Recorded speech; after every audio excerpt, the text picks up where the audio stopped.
এবং তাদের তিনজনের গার্জিয়ানকে একটু স্টেজে ডাকছি একটু সম্মান দেওয়ার জন্য, একটু দ্রুত গতিতে। এবং যারা বালিকা শাখার গার্জিয়ান রয়েছেন তারাও একটু মঞ্চে আসবেন। বালিকা শাখার যে সমস্ত গার্জিয়ান আছে তারাও একটু মঞ্চে আসবেন দ্রুত গতিতে।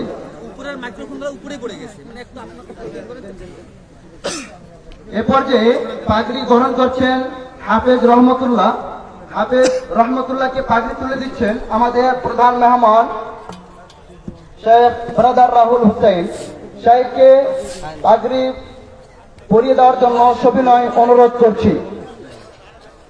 আলহামদুলিল্লাহ, পাগড়ি পরিয়ে দিচ্ছেন এবং তার বাবাও আছেন, একটু সামনে একটু আগে আসেন।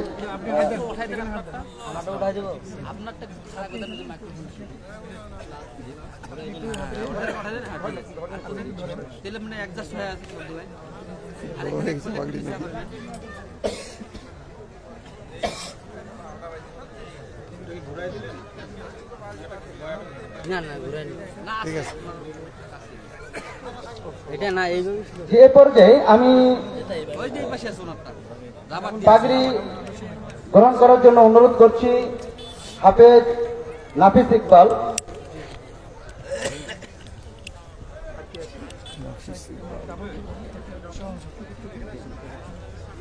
ওর উপরে দিয়ে ঢিল হইল নাকি?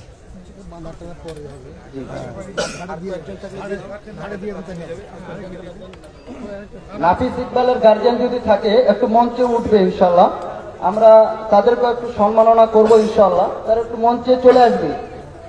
এবং 4 জন হাফেজা হয়েছে এবং তাদের 4 জন হাফেজার পিতাকে আমি মঞ্চে ডেকে নিচ্ছি একটু সময়ের জন্য।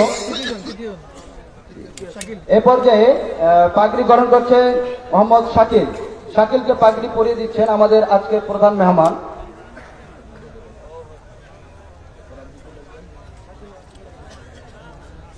শাকিলের আব্বু যদি এখানে থাকেন, মানে প্যান্ডেলে থাকেন, শাকিলের পিতা, আমি মঞ্চে ডেকে নিচ্ছি দ্রুত গতিতে।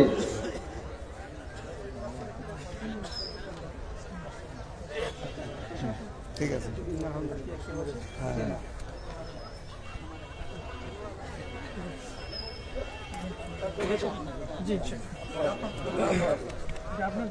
আমরা হাফেজের পিতাগুলোকে, মানে হাফেজের পিতাদেরকে আমরা টুপি পরিয়ে দিচ্ছি। টুপি দিয়ে আমরা সম্মাননা দিচ্ছি যে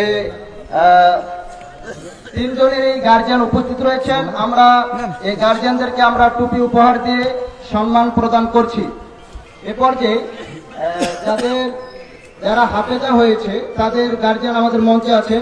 একটু আমি ডেকে নিচ্ছি হাফেজা যারা বালিকা শাখা থেকে হাফজ সম্পূর্ণ করেছেন তাদের পিতাদেরকে। আমাদের মাঝে একজন পিতা উপস্থিত হয়েছেন, ইনার মেয়ে হাফেজা হয়েছেন। আলহামদুলিল্লাহ, ঠিক আছে, আলহামদুলিল্লাহ। শুরু থেকে শেষ পর্যন্ত এই মাদ্রাসায় ছিল, আজকে ফলাফল নিচ্ছেন। আলহামদুলিল্লাহ, ফলাফলটা অনেক উপভোগ করছেন এবং আনন্দে কেটে দিচ্ছেন যে আসলে এরকম মঞ্চে উঠে আমি সম্মাননা পাবো এটা কল্পনাও করতে পারিনি। তো আমরা সংক্ষিপ্ত সময়ে আমাদের এই পর্ব আমরা শেষ করছি। বিস্তারিতভাবে আমরা এককভাবে দিয়ে দেব।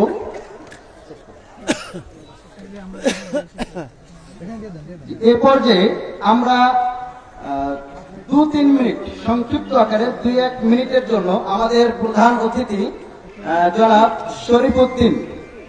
শরীফুদ্দিন সাহেবকে সংক্ষিপ্ত সময়ে আলোচনা পেশ করার জন্য সবিনয় অনুরোধ করছি। এরপরেই আমরা ইনশাআল্লাহ প্রধান মেহমানের আলোচনা পর্ব শুনবো ইনশাআল্লাহ।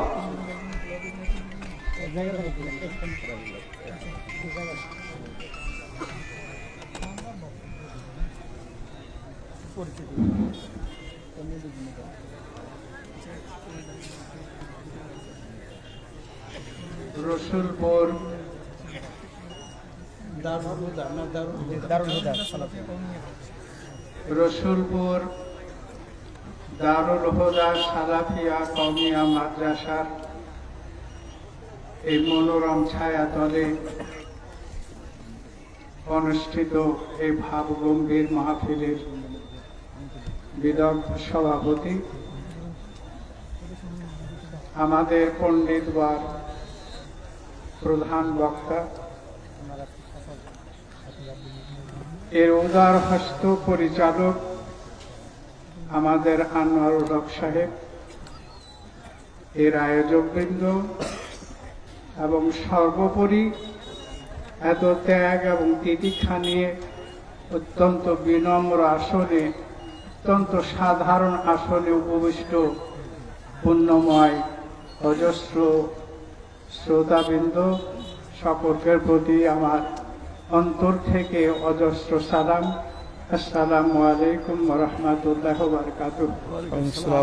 ইতিমধ্যে মাইকে আপনাদের সামনে ঘোষণা হয়েছে যে আমাদের প্রাণপ্রিয় এবং অত্যন্ত প্রজ্ঞাবান ভারত উপমহাদেশে, বিশেষ করে আহলে হাদিস কমিউনিটির মধ্যে অত্যন্ত জনপ্রিয় এবং অনর্বশী বক্তা আমাদের মধ্যে উপস্থিত হয়েছেন। আমাদের আর এখানে বলার তেমন কোনো সুযোগও নাই এবং উনাদের সামনে বক্তব্য দেওয়ার মতো জ্ঞান গরিমা আল্লাহ আমাদেরকে দেননি। আমি শুধু মাদ্রাসাটা আমাদের আনোয়ার ভাইয়ের, আমাদের এক জামাই লতিফ সাহেব, উনি আমার কন্যা আমার কাছে গেছিলেন, শুধু অনুরোধটা রক্ষার জন্য এসেছি। আমি দেখা করে গেলাম। একটা জিনিস আমি অভিভূত হয়েছি আপনাদের এখানে, যে এত যে উদার মনার লোক আছে, হাজার হাজার লক্ষ টাকা দান করা পর্যন্ত।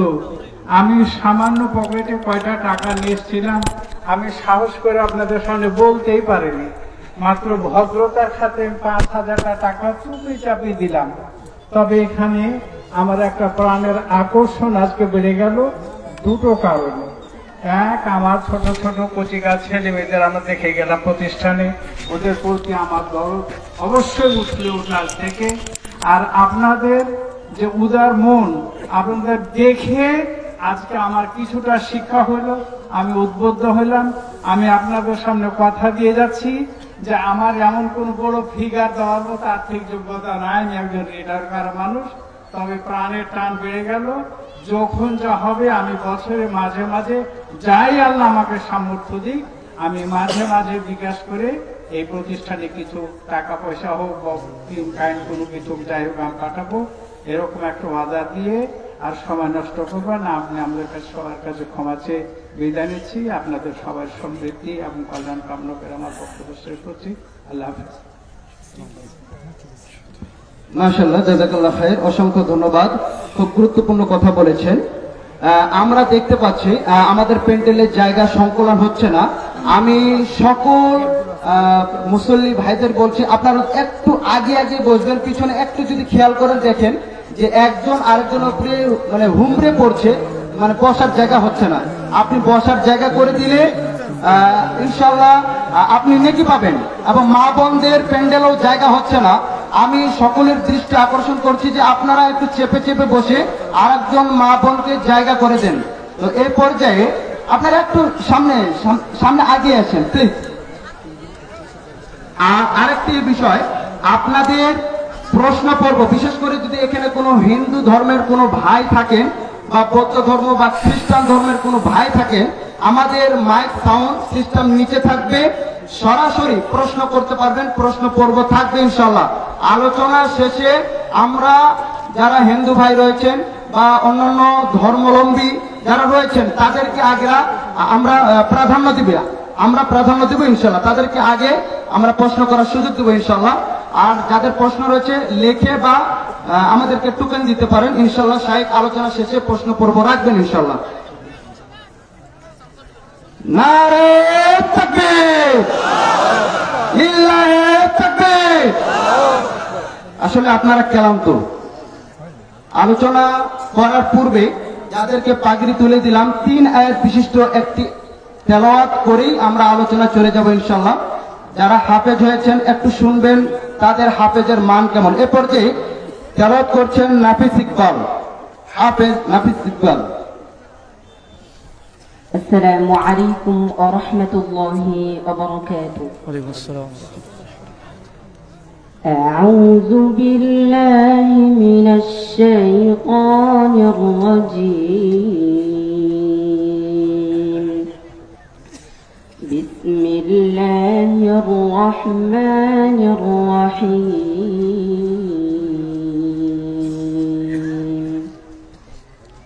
لولا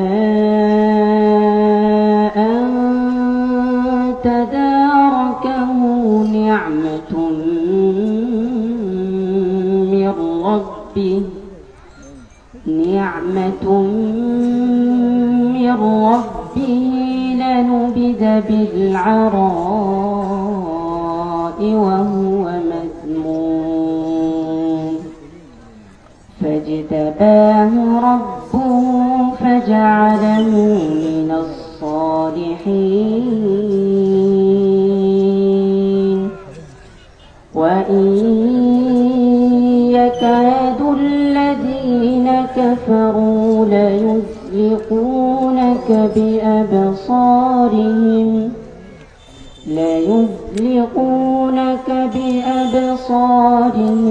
لما سمعوا الذكر ويقولون إنه لمجنون وما هو إلا ذكر للعالمين. السلام عليكم ورحمة الله. মাশাআল্লাহ, জাযাকাল্লাহ। এই পর্যায়ে আলোচনা পেশ করবেন আমাদের আজকের মাহফিলের প্রধান আকর্ষণ, প্রধান মেহমান,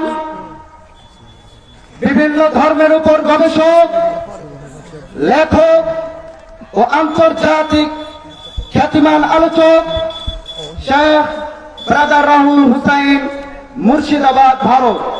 শেখকে তার মূল্যবান নাসিহা ও আলোচনা পেশ করার জন্য সবিনয় অনুরোধ করছি।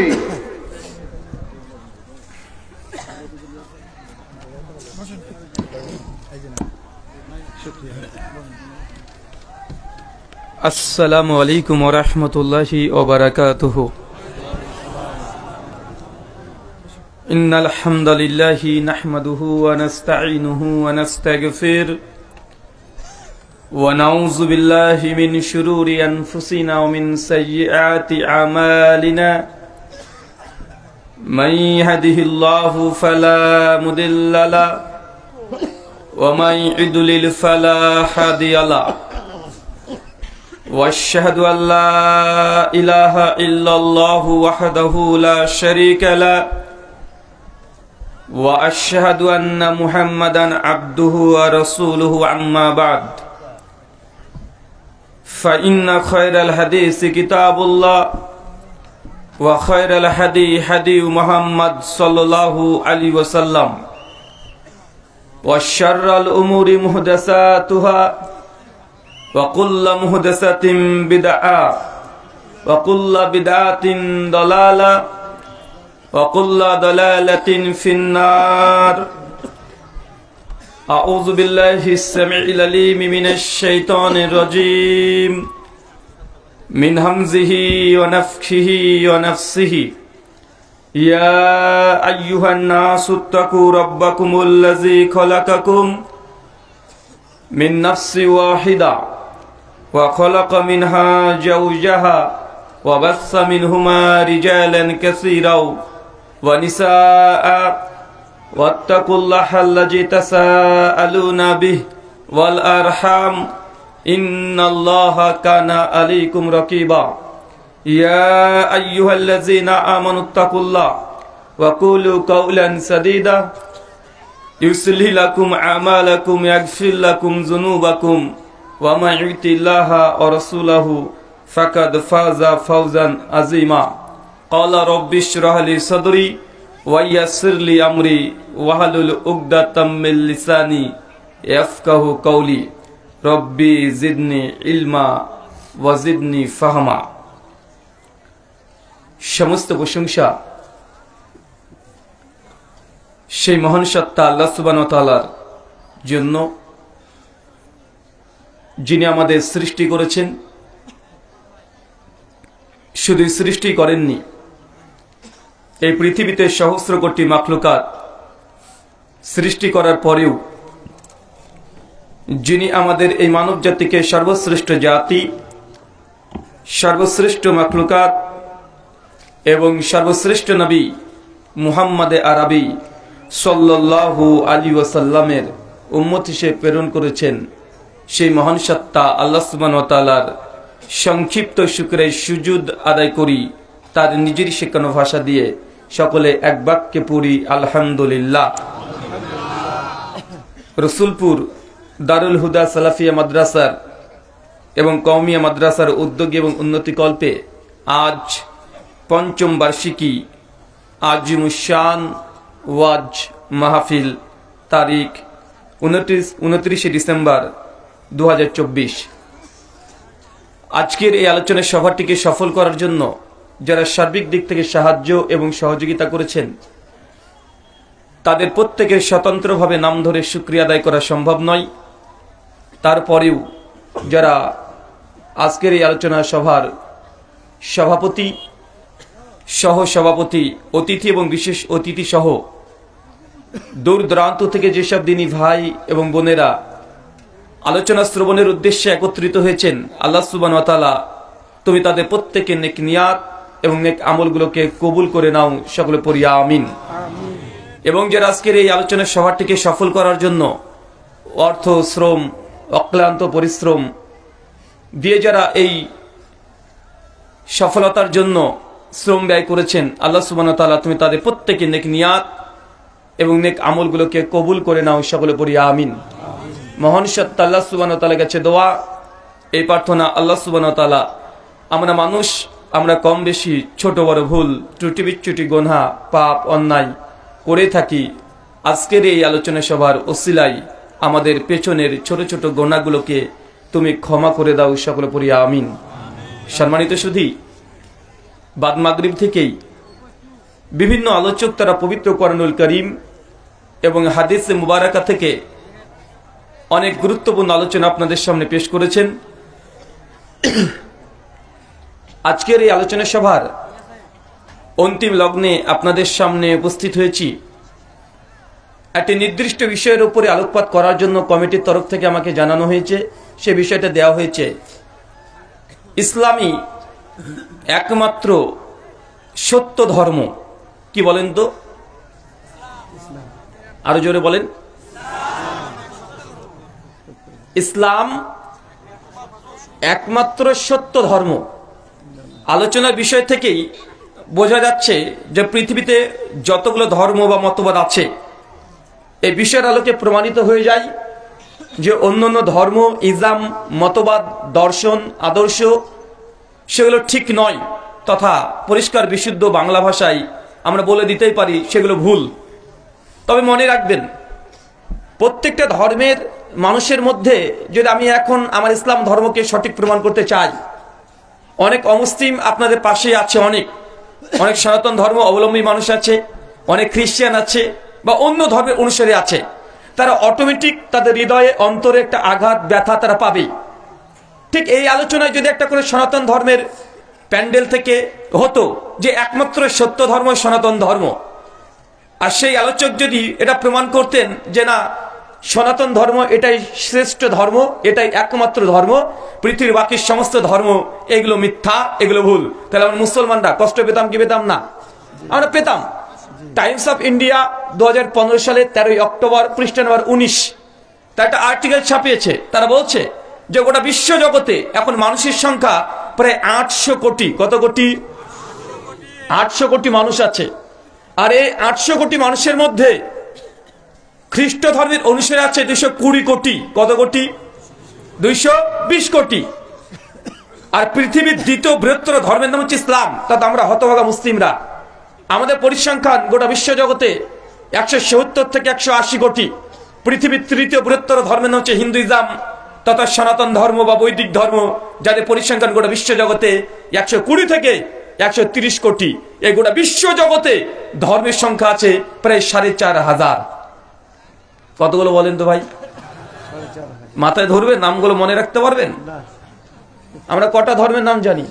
হিন্দু, মুসলিম, বৌদ্ধ, জৈন, ইহুদি, খ্রিস্টান, এই 8-10-20টা সর্বোচ্চ আমরা ধর্মের নাম জানি। কিন্তু স্বতন্ত্র আলাদা আলাদা কয়টা ধর্ম আছে? 4,500 ধর্ম। আর সমস্ত ধর্মের দিক থেকে একটা কমন বিশ্বাস আছে, একজন সনাতনী হিন্দু পণ্ডিতকে জিজ্ঞাসা করেন, মহারাজকে জিজ্ঞাসা করবেন যে মহারাজ, আমরা মুসলমান, প্রতিদিন 5 ওয়াক্ত নামাজ পড়ি, রমজান মাসে আমরা 30টা দিন আমরা সিয়াম রোজা পালন করি, আমাদের সামর্থ্য থাকলে যাকাত দিই, সামর্থ্য থাকলে আমরা হজ করি এবং মানুষকে দান সাদকা কুরবানি করেই চলেছি। আমরা মসজিদে প্রতিদিন 5 বার সালাত আদায় করি, মানে নামাজ পড়ি। আমরা যে এত কষ্ট করছি, এত চেষ্টা করছি, আমাদের উদ্দেশ্য একটাই যে আল্লাহকে খুশি করা আর তার বিনিময়ে জান্নাত যাওয়া। তো আমি একজন মুসলমান হয়ে যদি এই ইবাদত আমলগুলো করি, তাহলে কি আমরা সনাতন ধর্মের বিশ্বাস অনুযায়ী, গীতাবেদ, রামায়ণ, মহাভারত এগুলো অনুযায়ী আমরা মুসলমান কি কখনোই আপনাদের স্বর্গ তথা বৈকুণ্ঠে ধামে যেতে পারবো? বলেন তো উত্তর কি দেবে? কি উত্তর দেবে বলেন? পরিষ্কার বলবে যে তোমরা মুসলমান, তোমরা কখনোই স্বর্গে যেতে পারবে না। বৈকুণ্ঠ ধাম তো অনেক দূর কি বাত, তোমরা স্বর্গে কখনোই যাবে না। কেন? হতে পারে একটা রিজন দেখাতে পারে যে তোমরা তো মুসলমান, তোমরা আমাদের ভগবান গৌমাতাকে জবাই করে প্রতিদিন মাংস খাচ্ছ, তোমরা আমাদের ভগবানকে জবাই করে খেয়ে নিয়ে তোমরা আবার স্বর্গের স্বপ্ন দেখো, তোমরা বোকা স্বর্গের বাস করছো। বলতে পারে কি পারে না? কেননা মহাভারত অনুশাসন পর্ব 88 নম্বর অধ্যায় পরিষ্কারভাবে শ্রীকৃষ্ণ তিনি জানিয়ে দিয়েছেন, যারা গোমাংসকে ভক্ষণ করবে তারা রৌরর নামক নরকে তারা পতিত হবে। মানে যারা গোকে হত্যা করে, গরুকে যারা জবাই করে, তারা নরকে যাবে। আর নরকের নাম রৌরর নামক নরক। মানে হিন্দু ধর্মে 28 প্রকার নরক আছে, সব চাইতে নিচু নরক, সবচেয়ে বেশি শাস্তি হবে রৌরর নামক নরক। অপরাধ, আমরা মুসলিমরা গরুকে আমরা হত্যা করেছি। কেউ বলতে পারে কি পারে না? কথা বলে, অবশ্যই বলবে। ঠিক একই কথা এটা হিন্দু পণ্ডিতের জন্য যেমন প্রযোজ্য। একজন মুসলিম আলেমের কাছে যদি আসে কোন হিন্দু সনাতনী দাদা দিদি ভাই, এসে যদি বলে যে মাওলানা সাহেব দেখেন, আমরা প্রতিদিন আমরা একাদশী পালন করছি, আমরা মানুষকে দান সাদকা আমরাও করি কম বেশি, আমরা প্রতিদিন আরতি দিই, অঞ্জলি দিই, শুধু এবছরেই আমার দেশ ভারতবর্ষের, গোটা ইন্ডিয়া নয়, শুধু ভারতের পশ্চিম বাংলা। কোনটা বলেন তো ভাইজান? অনেকে ভারত মানে মনে করে কলকাতা। ভাই কলকাতা পশ্চিম বাংলার একটা সিটি, জাস্ট পশ্চিম বাংলার ক্যাপিটাল সিটি। যেমন ঢাকা হচ্ছে আপনাদের বাংলাদেশের ক্যাপিটাল সিটি, পশ্চিম বাংলা এটা ভারতের মাত্র একটা রাজ্য। এটা কি? একটা রাজ্য। আর এক রাজ্যের মধ্যে কমপক্ষে 20 থেকে 25 খানারও জেলা থাকে। ওই অতগুলো জেলার মধ্যে কলকাতা জাস্ট একটা জেলা। অনেকে মনে করে যে কলকাতা এটাই ভারত, মানে মনে করে না অনেকে। তো আমাদের পশ্চিম বাংলা, পশ্চিম বাংলা মানে এখানে মানুষ বাংলা কথাগুলো বোঝে এবং বাংলাতে বলতেও পারে। যেন আমরা বলছি পশ্চিম বাংলা, আমরা বাংলা বলি এবং বাংলা বুঝতেও পারি, পাশে হিন্দি উর্দু এগুলো জানি, এগুলো বলতেও পারি। তো পশ্চিম বাংলা গোটা ভারত নয়, শুধু পশ্চিম বাংলাতেই এবছর সরকারিভাবে শারদীয় দুর্গোৎসবের জন্য 400 কোটি টাকা বাজেট ছিল। কত কোটি টাকা? 400 কোটি টাকা। প্রায় পশ্চিম বাংলায় এবছরে প্রায় 1,30,827 খানা দুর্গোৎসব তথা দেবী দুর্গার শুধু মণ্ডপই হয়েছে। চিন্তা করতে পারছেন বাংলাদেশে কতগুলো মণ্ডপ হয়েছে? জি, বাংলাদেশে কতগুলো হয়েছে? এবছর বাংলাদেশে শারদীয় দুর্গোৎসব দুর্গা মণ্ডপ হয়েছে 24,130 খানা। এটা প্রথম আলো রিপোর্ট অনুযায়ী। কথা বুঝতে পারছেন? প্রথম আলো কাদের পত্রিকা? আমাদের না আপনাদের? আপনাদের পত্রিকা।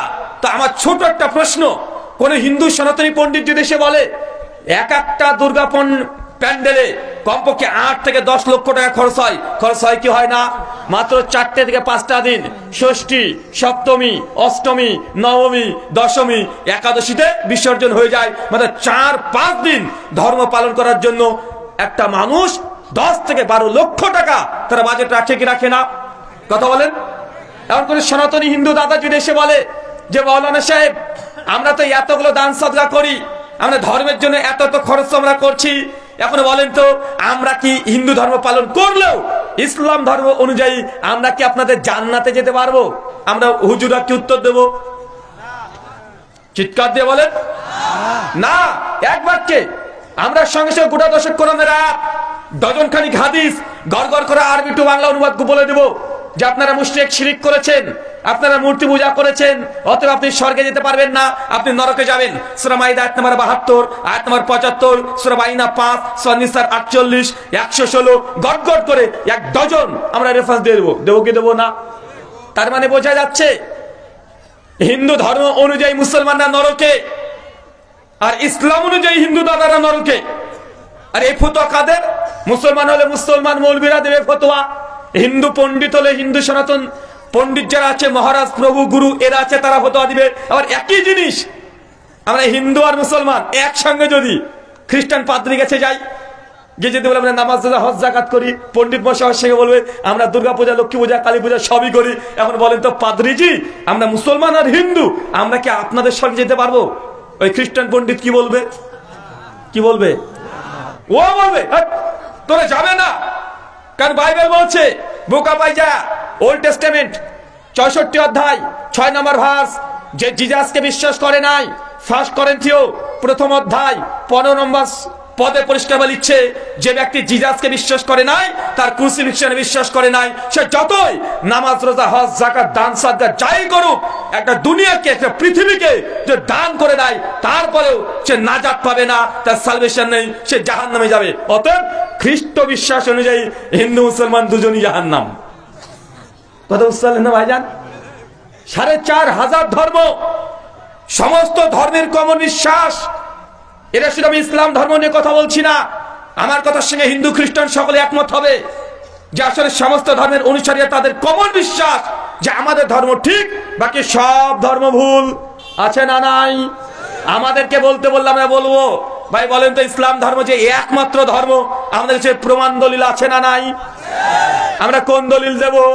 সূরা আলে ইমরান সূরা নম্বর 3 আয়াত নম্বর 19 আল্লাহ বলছেন ইন্নাদ দীনা ইনদাল্লাহিল ইসলাম, আল্লাহর কাছে গ্রহণযোগ্য একমাত্র দিন তথা জীবন ব্যবস্থা সেটা ইসলাম। ইসলাম না ভাইজান? সূরা আলে ইমরান 85 নম্বর আয়াত, যে ইসলাম ছাড়া অন্য কোনো ধর্ম গ্রহণ করবে মিনাল খাসিরিন, তারা ক্ষতিগ্রস্তদের অন্তর্ভুক্ত হবে। তথা কোরআন অনুযায়ী ইসলাম ব্যতীত পৃথিবীর যত ধর্ম আছে সবগুলো ভুল কি ভুল নয়? ভুল। আমরা মুসলমান, আমরা এই কথাই বলবো। ঠিক একইভাবে হিন্দু দাদাকে বলেন, সনাতনী দাদাকে বলেন যে আপনি যে হিন্দু ধর্ম পালন করছেন আপনার ধর্ম কি ঠিক না ভুল? ও কি বলবে? কি বলবে? আরে ও বলবে আমার ধর্ম ঠিক। আমার ভগবান শ্রীকৃষ্ণ এই কথাই বলেছে। কি বলেছে?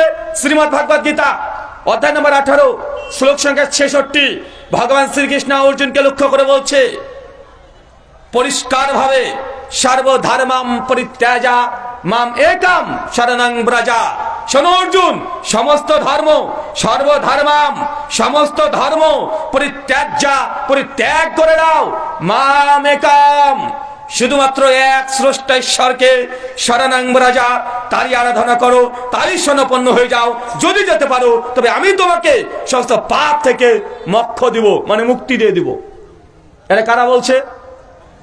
কথা বলেন। সনাতন হিন্দু ধর্মের শ্রীমদ্ ভাগবত গীতা অধ্যায় 18 শ্লোক সংখ্যা 66 পরিষ্কার ভাবে শ্রীকৃষ্ণ দাবি করেছে। এখন আমরা তো মানুষ, তো বিপদে রে ভাই, বিপদে না? কোরআন অনুযায়ী মুসলমান ইসলাম সত্য ধর্ম, এটা আমার ঈমান। আমার গলা কেটে দিলেও আমি ইসলাম ত্যাগ করব না। আবার গীতা অনুযায়ী তারা দাবি করবে যে আমাদের ধর্মটাই সত্য ধর্ম, কারণ আমাদের গীতাতে শ্লোক বর্তমান আছে। যারা বাইবেল নিয়ে আলোচনা করে, বাইবেল যাদের ধর্মগ্রন্থ খ্রিস্ট ধর্ম, তারা বলবেন না আমাদের খ্রিস্ট ধর্ম এটাই একমাত্র মুক্তির রাস্তা, জিজাস ক্রাইস্টকে না মানলে কেউ স্বর্গে যেতে পারবে না, এটা তাদের বিশ্বাস। এখন বলেন তো এই সমাধান কিভাবে হবে? কিভাবে সমাধান হবে? কার কাছে যাবেন সমাধান দিতে? যদি আমার কাছে আসেন, আমি মুসলমান, আমি নির্দ্বিধায় আমার ধর্মের সত্যতা আপনাকে বুঝাতে পারি, পারবো কি পারবো না? আবার একটা মানুষ যখন হিন্দু সনাতনীর কাছে যাবে, ও তখন বলবে যে না আমাদের ধর্মটাই সত্য, খ্রিস্টানদের কাছে গেলে ওরা বলবে সত্য। এখন এই সত্যতার মানদণ্ড যে কোনো মানুষকে দিয়ে দেন, মানুষ হচ্ছে স্বার্থপর। স্বার্থপর কি স্বার্থপর নয়? আরে মানুষ তো 1 ইঞ্চি জমির জন্য নিজের ভাইকে হত্যা করে দেয়, দেয় কি দেয় না? মাত্র 10 টাকার জন্য মারামারি করে, তো মানুষ তো স্বার্থপর। নিজের দলের স্লোগান তো সবাই গাইবে, তা আমাকে বললে আমি তো ইসলাম ধর্মের শ্রেষ্ঠত্ব বলে দিব। এখন কোন মানুষকে যদি আপনি মানদণ্ড করেন, আপনি ভুল করবেন। কি বললাম? মানুষকে যদি মানদণ্ড করেন কোন ধর্মটা একমাত্র ধর্ম, কোনটা স্বর্গের মূলত প্রথম রাস্তা? কারণ ধর্ম একটাই। এতগুলো ধর্ম মানুষ তৈরি করেছে। কে তৈরি করেছে কথা বলেন? এটা মানুষ তৈরি করেছে। যিনি স্রষ্টা বা ঈশ্বর বা আল্লাহ বা ভগবান বা পরমাত্মা, ইহোবা বা জেহোবা, এলোহিম বা এদোনাই, যে নামেই বলেন, যে ভাষায় বলেন, ঈশ্বর যিনি, তিনি একজন। একজন না দুইজন? আর তিনি যদি একজন হন, তিনি ধর্ম কতগুলো পাঠিয়েছেন? তিনি একটা পাঠিয়েছেন। যতগুলো ধর্ম দেখছেন এলো মানুষের তৈরি। কার তৈরি? মানুষের তৈরি। এবং 4500 ধর্মের মধ্যে কিভাবে আমরা বাঁচবো যে কোন ধর্মটা ঈশ্বর প্রদত্ত? কিভাবে বের করবেন? কারণ মৃত্যু সবারই হবে। একজন সনাতনী হিন্দু দ্বারা মৃত্যুবরণ করলে ওকে চিতায় দাও দাও করে জ্বালিয়ে দেবে। মুসলমান মারা গেলে, খ্রিস্টান মারা গেলে, ইহুদি মারা গেলে তাকে কবরে দাফন করে দেওয়া হবে। মৃত্যু তো সবারই নিশ্চিত। এই জীবনটা আমরা 3টে ধর্মের অনুসারী মনে করি যে জীবনটা হচ্ছে জাস্ট পরীক্ষার জন্য এসেছি, এটা খেলতামাশার জন্য এই জগৎকে ঈশ্বর বা আল্লাহ সুবহানাহু ওয়া তাআলা সৃষ্টি করে নাই। তাহলে আমাদের মূল কাজ, মূল দায়িত্ব সত্যিকার ঈশ্বরকে খুঁজে বের করা। কি কথা বলেন? সত্য ঈশ্বরকে খোঁজা দরকার আছে না? কারণ ঈশ্বর তো অনেক দুনিয়াতে, ঈশ্বরের তো অভাব নেই। এক একজন এক এক রকমের ঈশ্বর দাবি করে থাকে। তাই সমস্ত দায়ভার কোন মানুষকে যদি দেন, মানুষ আপনাকে বিপদগামী করতে পারে। তার জন্য আমরা মূল যদি সত্য জানতে চাই, আমাদের যেতে হবে ধর্মশাস্ত্রে। কোথায়? কথা বলেন। সত্য কোথায় পাবো? ধর্মগ্রন্থে। ধর্মগ্রন্থ কি বলছে এটা আমাদের খুঁজতে হবে। নিজের মনের মতো যদি আপনি উপাসনা করেন, নিজের মন যা চায় তা যদি মনে করেন করবেন, আপনি স্বর্গ তো দূরের কথা, আপনি নরকে পতিত হবেন, এটাই নিশ্চিত। আল্লাহ সুবহানাহু ওয়া তাআলা তুই আমাদেরকে কথাগুলো বোঝার তৌফিক দান কর, সকলে বলি আমিন। সম্মানিত সুধী, আসলে কম্পারেটিভ বা তুলনামূলক ধর্মতত্ত্ব এগুলো অনেক গভীর আলোচনা হয়। আর এই আলোচনাগুলো জলসার মঞ্চে খুব বেশি মজা পাওয়া যায় না। এগুলোর জন্য সেমিনার দরকার, কনফারেন্স দরকার বা ডিবেট সিস্টেম দরকার। এগুলো এই খোলা মঞ্চে এই কম্পারেটিভ যে তুলনামূলক ধর্মতত্ত্ব আলোচনা করি, তাহলে অনেক মানুষের মাথার উপর দিয়ে চলে যাবে। যাবে কি যাবে না? কারণ আপনি একটা ধর্ম ইসলামী ঠিক মতো বোঝেন না, হিন্দু ধর্ম কিভাবে বুঝবেন? ওরপরে খ্রিস্ট ধর্ম বলে কিভাবে বুঝবেন? বোঝা আপনার জন্য কঠিন নয়? কঠিন। তারপরে জেনে রাখেন, কারণ দাওয়াত আমাদেরকে অমুসলিমকে দিতে হবে, এটা আমরা বাধ্য। কারণ মুসলমান, এমন কোন মুসলমান এখানে নেই যে ইসলামের কমন বিষয়গুলো জানেন না। সব জানেন। আপনারা জানেন না ভাইজান? আপনি এই হাদিস শুনেন নাই, মান তারাকা সালাতা মুতাম্মাদান ফাকাদ কাফারা, যে ব্যক্তি ইচ্ছাকৃত নামাজকে ত্যাগ করে দিবে ওই ব্যক্তি কাফের। এই হাদিস জানা আছে না নাই? জানা আছে না? জানেন। আপনি দীর্ঘ 34 বছর ধরে শেখ আব্দুর রাজ্জাক বিন ইউসুফ হাফিজাহুল্লাহ তার মুখ থেকে আপনি হাদিস শুনছেন। কেউ যদি জেনে বুঝে 1 টাকা সুদ খায়, মায়ের সঙ্গে জেনা করলে যে পাপ হয়, আপনি একাই সে পাপ করছেন। এই হাদিস জানা আছে না নাই? তো জানার পরে যদি না মানেন, আমি কি করব? আমরা কি করতে পারি? 34 বছর ধরে শেখ আব্দুর রাজ্জাক বিন ইউসুফ হাফিজাহুল্লাহ তিনি একই হাদিস, একই কথা বারবার বলছে, নেসাউন কাসিয়াতুন আরিয়াতুন, ওই নারী জাহান্নামে যাবে যে নারী পোশাক পরেছে তারপরে উলঙ্গ। এই হাদিস জানা আছে না নাই? জানা আছে। তারপরে যদি আপনার স্ত্রী, আপনার মেয়ে, আপনার বৌমা, আপনার প্রতিবেশী উলঙ্গ পোশাক পরে চলাচল করে, আমরা কি করতে পারি? আমরা আপনাকে জোর করতে পারি না। লাইক রাফিদ্দিন, দিন ইসলামে কোনো জবরদস্তি নেই। আল্লাহ কোরআনে বলছে, ফাযাক্কির ইন্নামা আনতা মুযাক্কির লাস্তা আলাইহিম বিমুসাইতির। হে নবী, আপনার কাজ মানুষকে সত্য প্রচার করে দেওয়া, জোর করার জন্য দারোগা রূপে আপনাকে দুনিয়াতে প্রেরণ করি নাই। সেই গশিয়া সূরা নম্বর 88 আয়াত নম্বর 20 এবং 21। তার মানে আপনি জানেন না এমন কোন কোরআনের আয়াত নাই, আপনি জানেন না এমন কোন হাদিস না, সব জানেন, কিন্তু আপনি মুসলমান, আপনি মানতে চান না। নতুন আপনাকে কি শেখাবো? আপনি সব জানেন। চাচা, আপনি এই কথা ভালো করে জানেন, লা ইয়াদখুলুল জান্নাহ, ওই ব্যক্তি জান্নাতে যাবে না। মুদমিনুল খামরুন, যারা নিয়মিত নেশাদ্রব্য খায় পান করে, তারা জান্নাতে যাবে না, জাহান্নামে যাবে। এই হাদিস জানা আছে না নাই? চাচা, আপনার বয়স 60 হয়ে গেছে, আমার ডবল বয়স আপনার।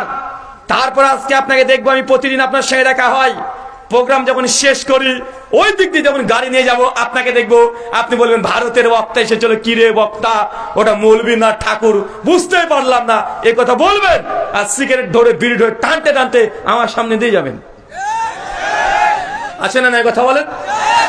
আপনি প্রতিদিন দেখি আপনি নামাজও পড়েন, আমার চাইতে বড় দাড়িও আছে, আমার দাড়িতে এখন একটা সাদা হয় নাই, এখনো কালো কুচকুচে আছে, কিন্তু আপনি আমার বাপের চাইতে বড় বয়সে বেশি, আপনি তারপরে বিড়ি খাওয়া আর হাকিমপুরি জর্দা এখনো ত্যাগ করতে পারেননি। এখনো আপনি আপনার মেয়েকে জমির ভাগ দেবেন না, এই জন্য এখনো পরিকল্পনা আপনার অনেক আছে না নাই কথা বলেন?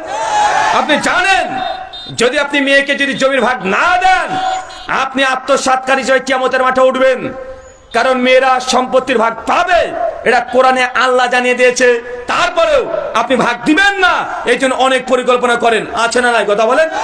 আপনি কোনটা জানেন না?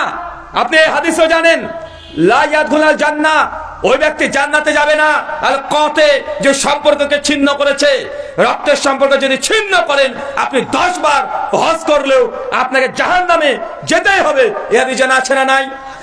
বড় ভাই, তুমি তোমার বড় বোনের বিয়ে দিয়েছো, 7 বছর হলো, বাবা মারা গেছে 5 বছর হলো, 3 বছর আগে তোমার বাড়িতে তোমার বোন এসেছিল যে ভাইয়া বাপের জমির ভাগ আমি তো পাওয়ার কথা হিসাবে 2 কাঠা আমাকে ভাগ দাও।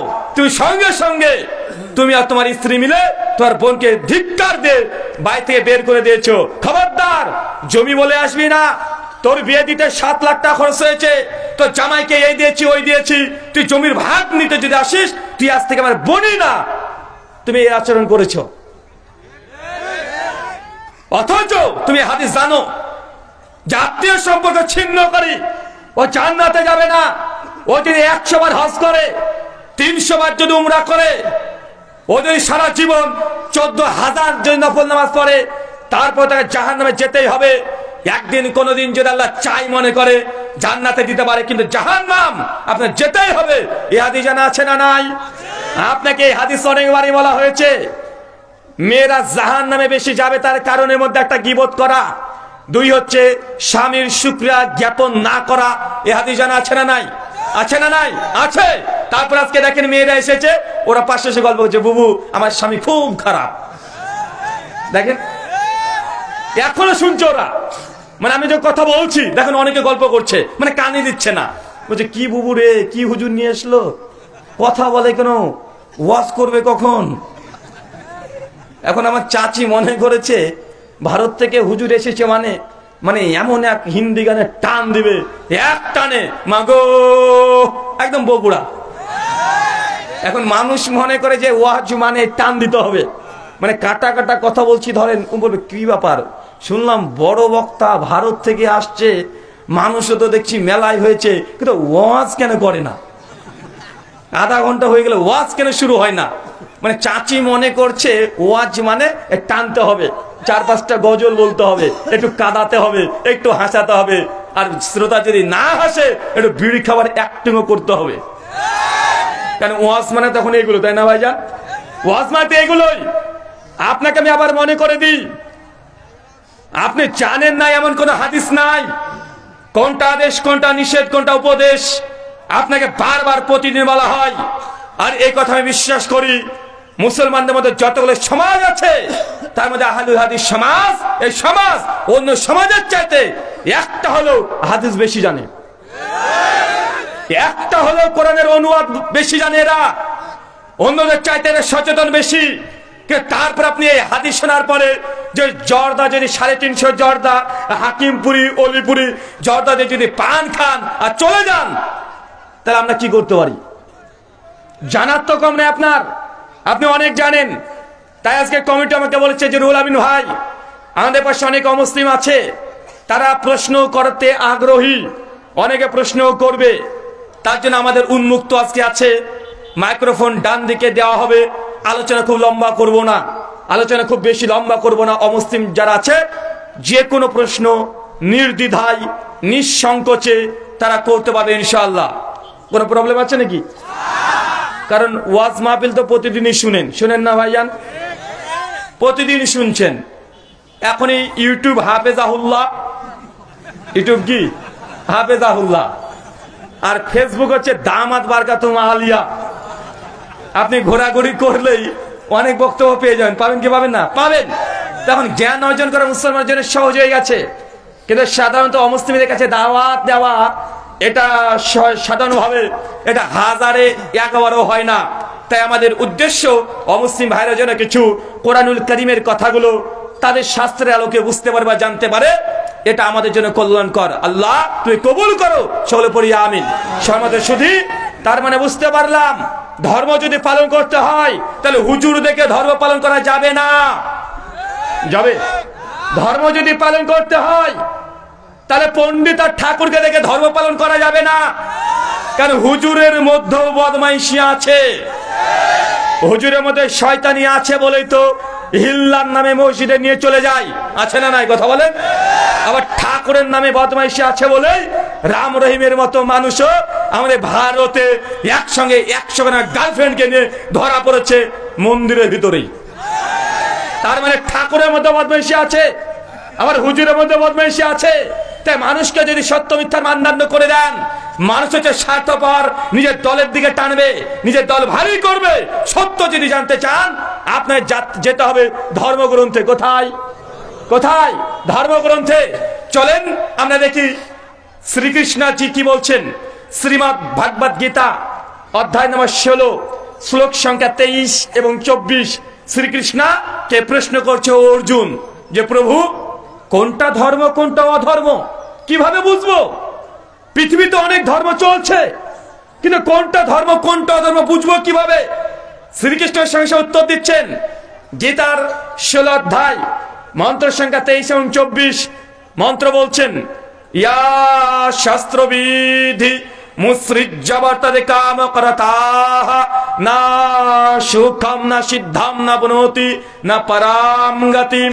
অর্জুন, ইয়া শাস্ত্রবিধি, যারা শাস্ত্রকে ছেড়ে দিয়ে মুসৃজ্যবর্ততে কাম করতাহ, যারা ধর্মগ্রন্থকে ছেড়ে দিয়ে, যারা শাস্ত্রবিধিকে ছেড়ে দিয়ে কাম করতাহ, নিজের মন যা চাই তাই করে, মন যেভাবে চাই সেইভাবে উপাসনা করে, আরাধনা করে, গুণকীর্তন করে, ইবাদত করে, আমল করে, না সুখম না সিদ্ধাম না বনতি না পরম গতিম, এই ব্যক্তি কখনো দুনিয়াতে সুখ পাবে না, আর মৃত্যুর পর কখনো পরম গতি হবে না, তথা মোক্ষ লাভ করতে পারবে না।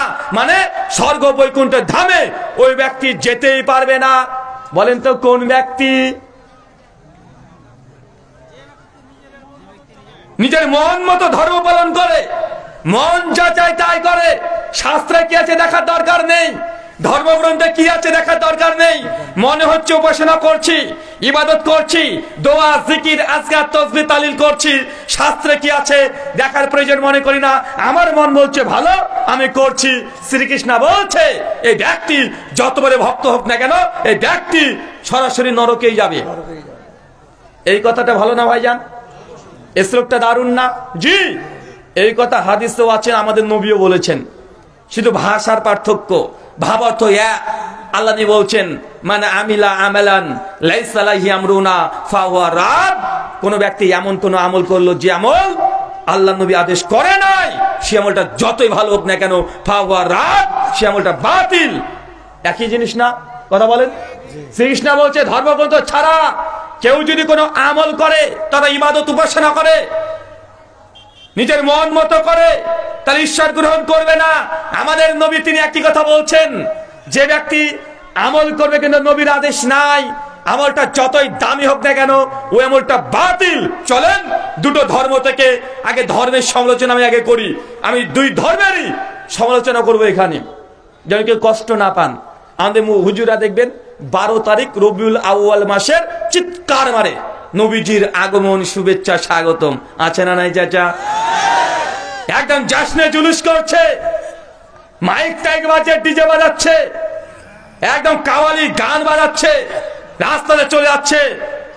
আর অবশ্যই মনে করে যে এরে বাবা, এই যে নবীজির আজকে জন্মদিন, 12 তারিখ জন্মদিন, অতএব এটা মুসলমানদের ধর্মীয় অনুষ্ঠান মনে করে, কি করে না? সেই দিন অমুসলিমরা ভাবে যে আজকে মুসলমানদের নতুন একটা ঈদের দিন, এটা হচ্ছে তাদের ধর্মীয় উৎসব।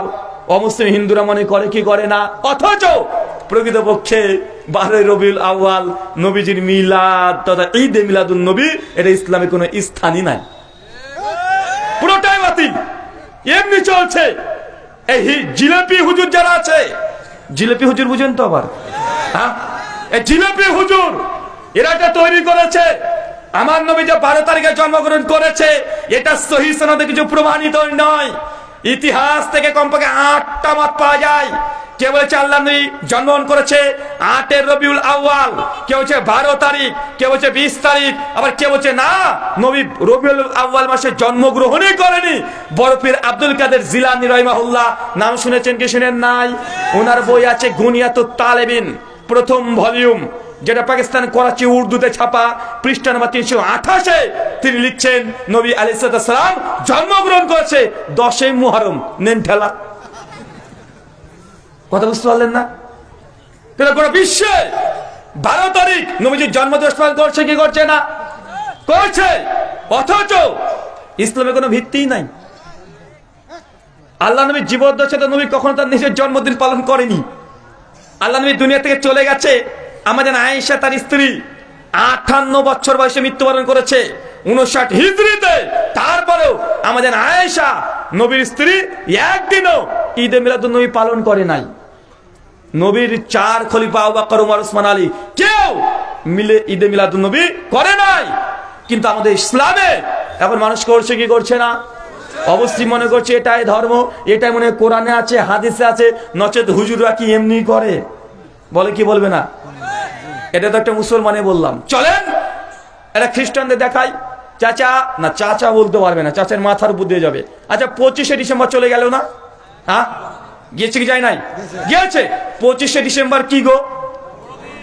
হ্যাঁ, 25শে ডিসেম্বর বড়দিন, তাই তো? বড়দিন তো। আচ্ছা যারা মাধ্যমিক দিয়েছো কে কে একটু হাত তোলো তো দেখি। একজন। আচ্ছা বিয়ে কারা কারা করেছে একটু হাত তোলো। বিবাহিত? মাশাআল্লাহ, এই কয়টা? আচ্ছা যারা বিয়ে করেননি, মিসকিন, ফকির, গরিব, তারা হাত তোলেন তো দেখি। দেখেছেন কতগুলো গরিব, এরা মিসকিন, হাত নামান।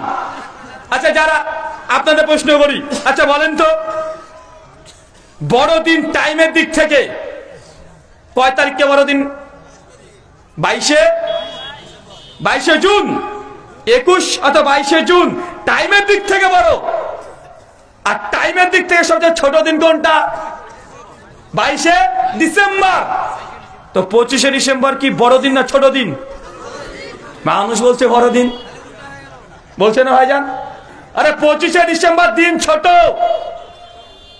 চাচা আপনার বোঝার জন্য বলি, চাচা শীতকালীনে দিন ছোট হয় না বড় হয়? দিন ছোট, রাত বড়। শীতের কি দিন ছোট হয় না? দিন ছোট, আর রাত কি হয়? অনেক বড়। আর গরমে কি হয়? দিন বড়, রাত ছোট। তো ডিসেম্বর যে মাস চলছে, এটা শীতকাল না গরমকাল? তো এখন দিন ছোট না দিন বড় হবে? এখন তো দিন ছোট, কিন্তু মানুষ বলছে বড় দিন, বলছে না? দেখেন এটা হচ্ছে ধর্মের নামে অধর্ম চলছে। ওরাও বলছে খ্রিস্টানরা 25শে ডিসেম্বর বড়দিন, কেক কাটছে গোটা বিশ্ব জগতে। কাটে কি কাটে না? কাটে। কেন জানেন? খ্রিস্টানরা বড়দিন এটা টাইমের দিক থেকে বলে না, তারা মনে করে এই দিনে ঈশ্বর সন্তান জন্ম দিয়েছে। এই দিন ঈশ্বর দুনিয়াতে, পৃথিবীতে নিজের সন্তান একজাত্র পুত্রকে এই দুনিয়াতে প্রেরণ করেছে। যার যেই দিন, যে তারিখে এই দুনিয়াতে প্রেরণ করেছে, এর চাইতে বড়দিন হয় কি হবে? ঈশ্বর নাকি ছেলে, মানে ছেলে হয়েছে ঈশ্বরের, দেখেন ঠেলা। ঈশ্বর নাকি এই দিনে সন্তান জন্ম দিয়েছে। এটা কাদের বিশ্বাস? এটা খ্রিস্টানদের বিশ্বাস। চলেন আপনার বোঝার মতো আর একটা কথা বলি। যুবকরা, সামনে আসছে 14ই ফেব্রুয়ারি, তাই না? আচ্ছা 14ই ফেব্রুয়ারি কি গো? Valentine day. বাংলাতে কি বলা হয়? ভালোবাসা দিবস। ভ্যালেন্টাইন ডে বাংলা হচ্ছে ভালোবাসা দিবস। আচ্ছা, যারা আপনারা এখানে অবস্থান করছেন, যারা ইংলিশ কম বেশি একটু বুঝেন, আচ্ছা বলেন তো পৃথিবীর কোন ডিকশনারিতে ভ্যালেন্টাইন ডে বাংলা মানে হয় ভালোবাসা দিবস? ভালোবাসা দিবস ইংলিশ কি হবে? লাভ ডে বা ইন্টারন্যাশনাল লাভ ডে বা ওয়ার্ল্ড লাভ ডে। বিশ্ব ভালোবাসা দিবস, ওয়ার্ল্ড লাভ ডে, ইন্টারন্যাশনাল লাভ ডে, অর্থাৎ শুধু লাভ ডে মানে ভালোবাসা দিবস। ভ্যালেন্টাইন ডে বাংলাতে বলছে বাঙালি ভালোবাসা দিবস। কোন দিক দিয়ে রে ভাই? তাহলে বোঝা যাচ্ছে যে মানুষ শুধু ধর্মের নামে নয়, এই সামাজিকতার নামে অনেক ভুল ধারণা মাথার মধ্যে নিয়ে রেখে দিয়েছে। আপনাকে আর একটা বলি, চাচা এলাকাতে মাঠ আছে না, ক্ষেত খামার? হ্যাঁ, আচ্ছা মাঠের মধ্যে যখন গরু চড়ে, গাভী চড়ে, সেই সময়তে একটা সাপ এসে দুধ খেয়ে পালিয়ে যায়। কি নাম গো সাপটার? হ্যাঁ, গহমা? এক একটা জায়গায় এক এক রকমের নাম রে বাবা। ডারাস সাপ, তাই তো চাচা? ও ডারাস সাপে ওই দুধ খেয়ে পালিয়ে যায় না? হ্যাঁ, মা মনসা দেবের তার কাছে সাপ আছে, উনি সাপের দেবী। বেহুলা লক্ষিন্দার সম্পর্কে ভালো আপনারা কম বেশি হয়তো বা জানেন। লক্ষিন্দারকে কেউ সাপে দংশন করেছিল, অনেক ঘটনা আছে, ওইদিকে যাচ্ছি না। মানে সাপ ইনি একটা দেবতা। আমাদের সনাতনী হিন্দু দাদা দিদি ভাই তারা বিশ্বাস করে মহাদেব শিব, লীলকণ্ঠ রুদ্রা, তার গলায় সাপ ঝুলে। দেখেছেন কি দেখেন নাই? কথা বলেন। তিনি কৈলাসে থাকে। সনাতন ধর্ম অনুযায়ী দেখা যায় যে সাপকে তারা দুধ দেয়, আর সাপ দুধ খেলে ঈশ্বর দেবতা সে শ্রদ্ধা পায়, আর শ্রদ্ধা পেলে তাদের মনোবাসনা পূর্ণ হতে পারে। এরকম তাদের বিশ্বাস আছে না নাই? আছে। আর ডাঁড়া সাপ মাঠে গিয়ে গরুর দুধ খেয়ে পালিয়ে আসে। এমন এই ছেলেগুলোর কাছে প্রশ্ন, যারা মাধ্যমিক দিয়েছো, বলো তো সাপ কি দুধ খেতে পারে? সাপ দুধ খায় তো মন্দিরে এত দুধ দেয় যে সাপকে? তাহলে আপনার গরুর দুধ বা খেলো কে রে ভাই? কে খায়? আরে সাপ দুধ খেতে পারে না। সাপকে জোর করে দুধ খাওয়িয়ে দেন, ও 7-8 ঘন্টা পর এমনি চিটপটা হয়ে মরে যাবে, ও মারা যাবে। দুধ খেয়ে হজম করার জন্য শরীরে যে এনজাইমের দরকার, সেই এনজাইম সাপের শরীরে নেই, তার শরীরে নেই।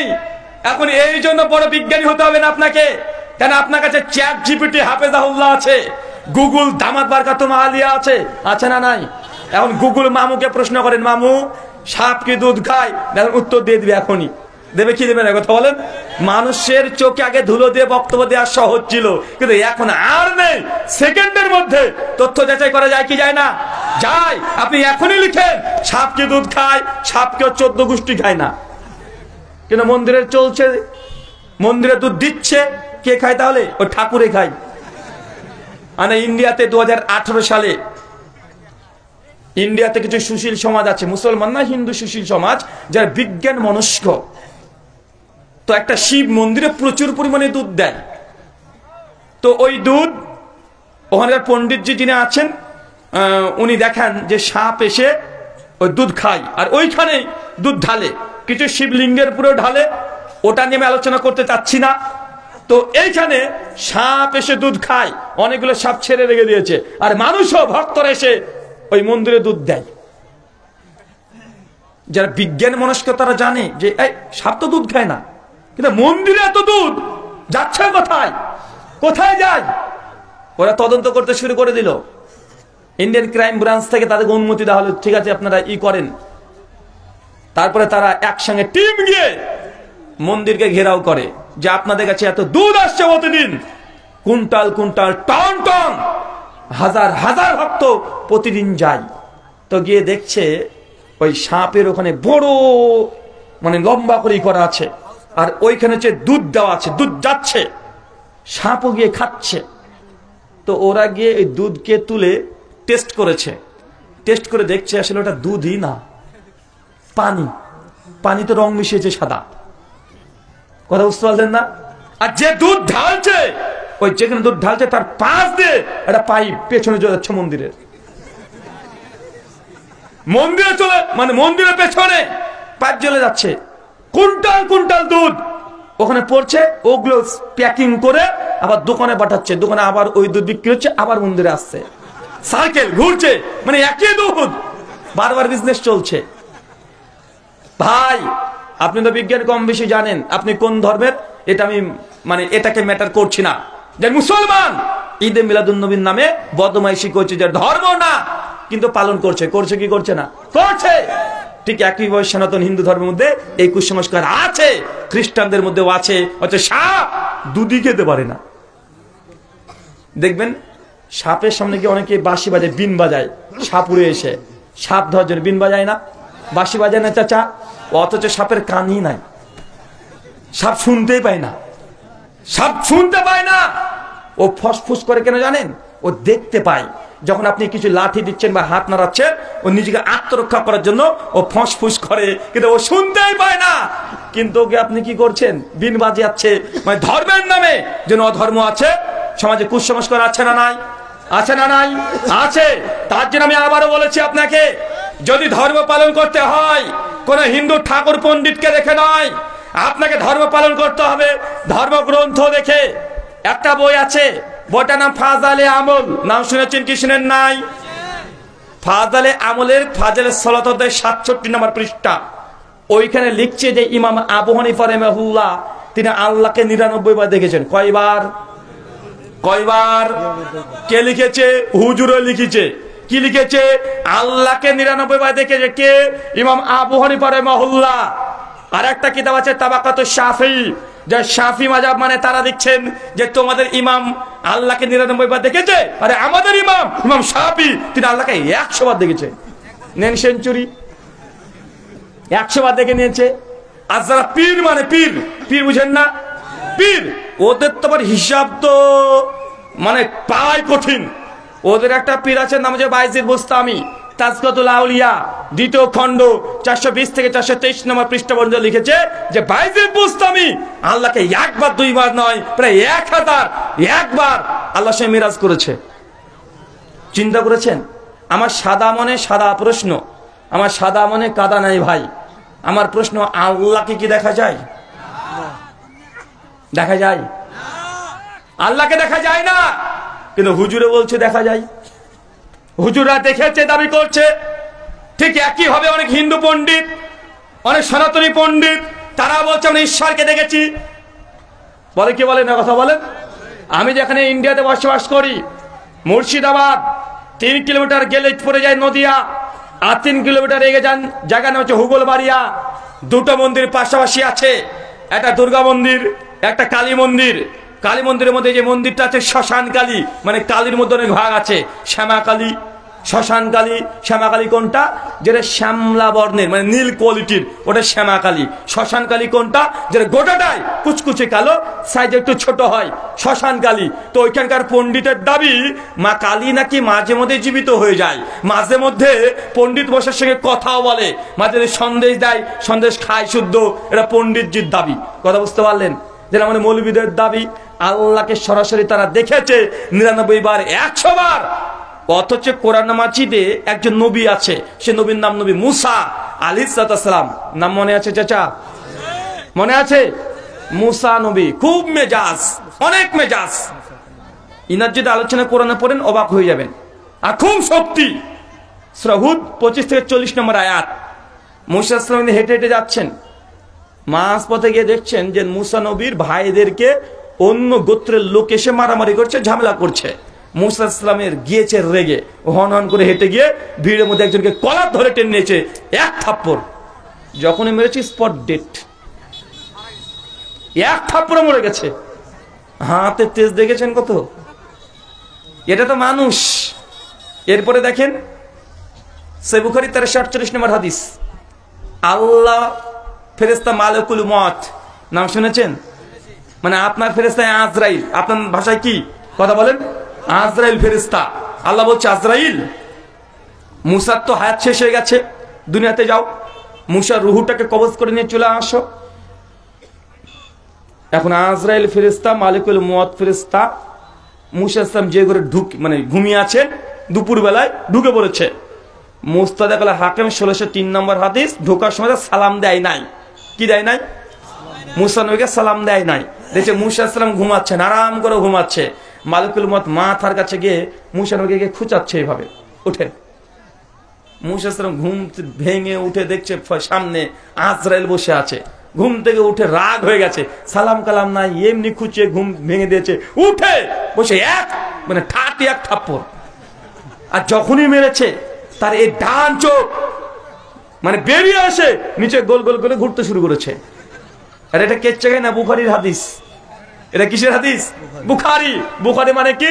শেখ আব্দুর রাজ্জাক বিন ইউসুফ হাফিজাহুল্লাহর ভাষা অনুযায়ী আম গাছে জাম ধরতে পারে ধরে না, আমাবস্যার রাতে চাঁদ উঠতে পারে উঠে না, শোল ছিদ্র দিয়ে ফাল ঢুকে যেতে পারে ঢুকে না।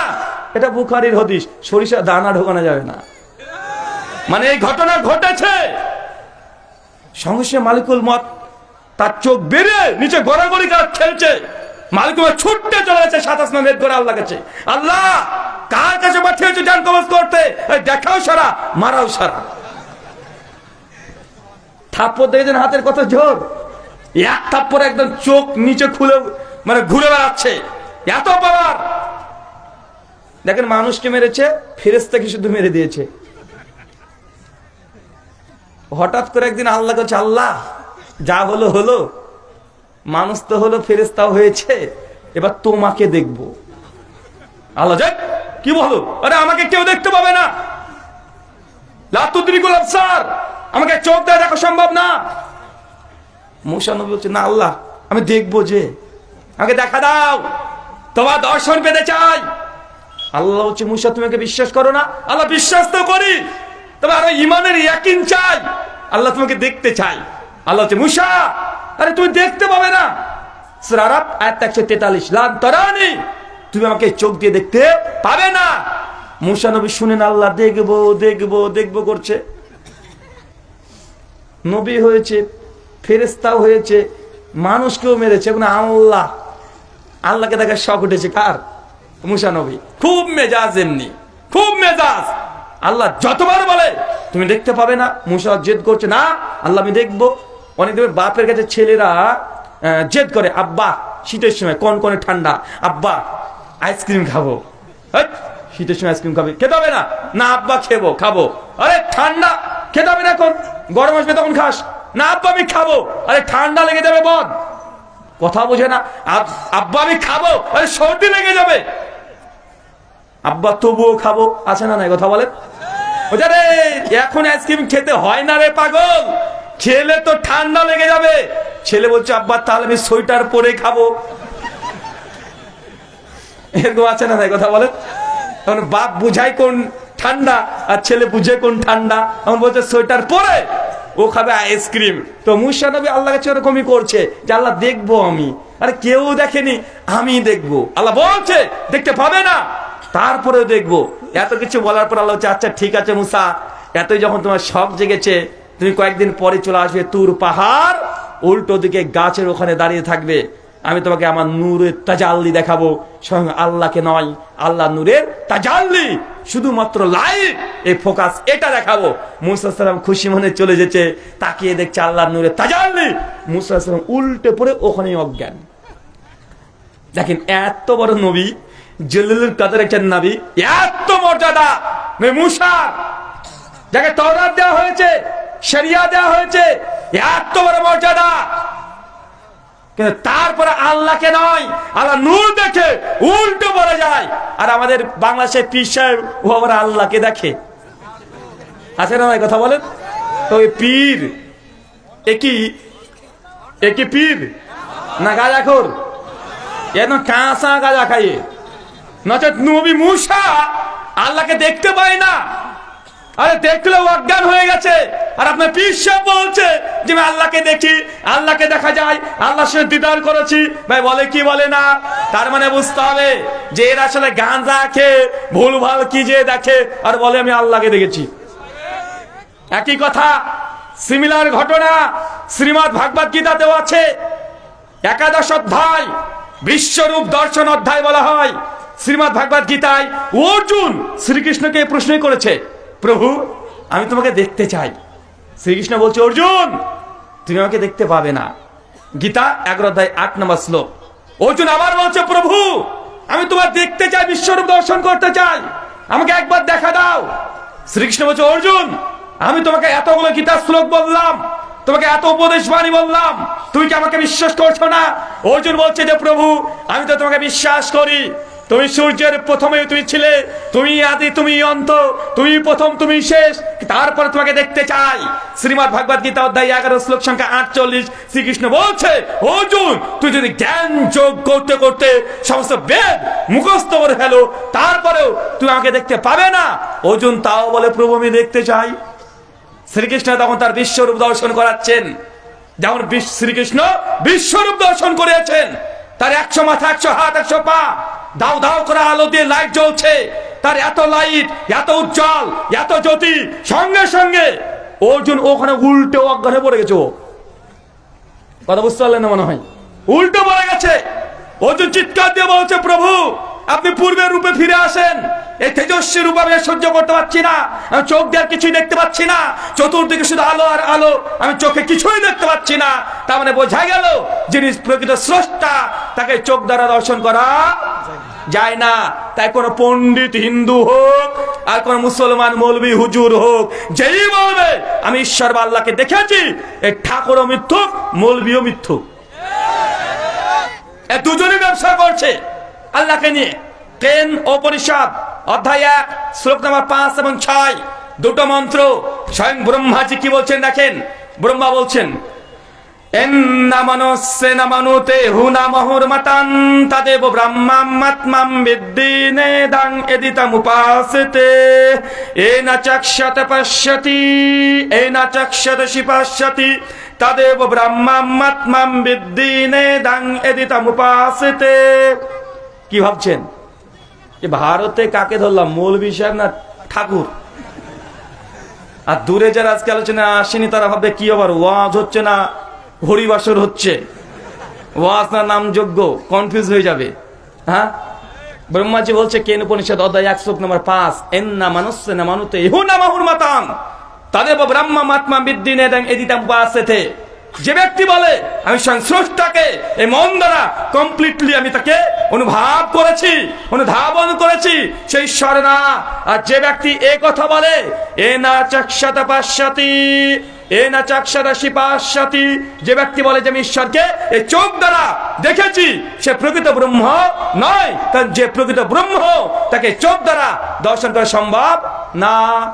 তার মানে এই গীতার আর এই কেন উপনিষদের শ্লোক আর কোরআনের আয়াত মিল আছে না নাই? আছে না নাই? তাহলে আমাদের কোন ঈশ্বরকে বিশ্বাস করতে হবে?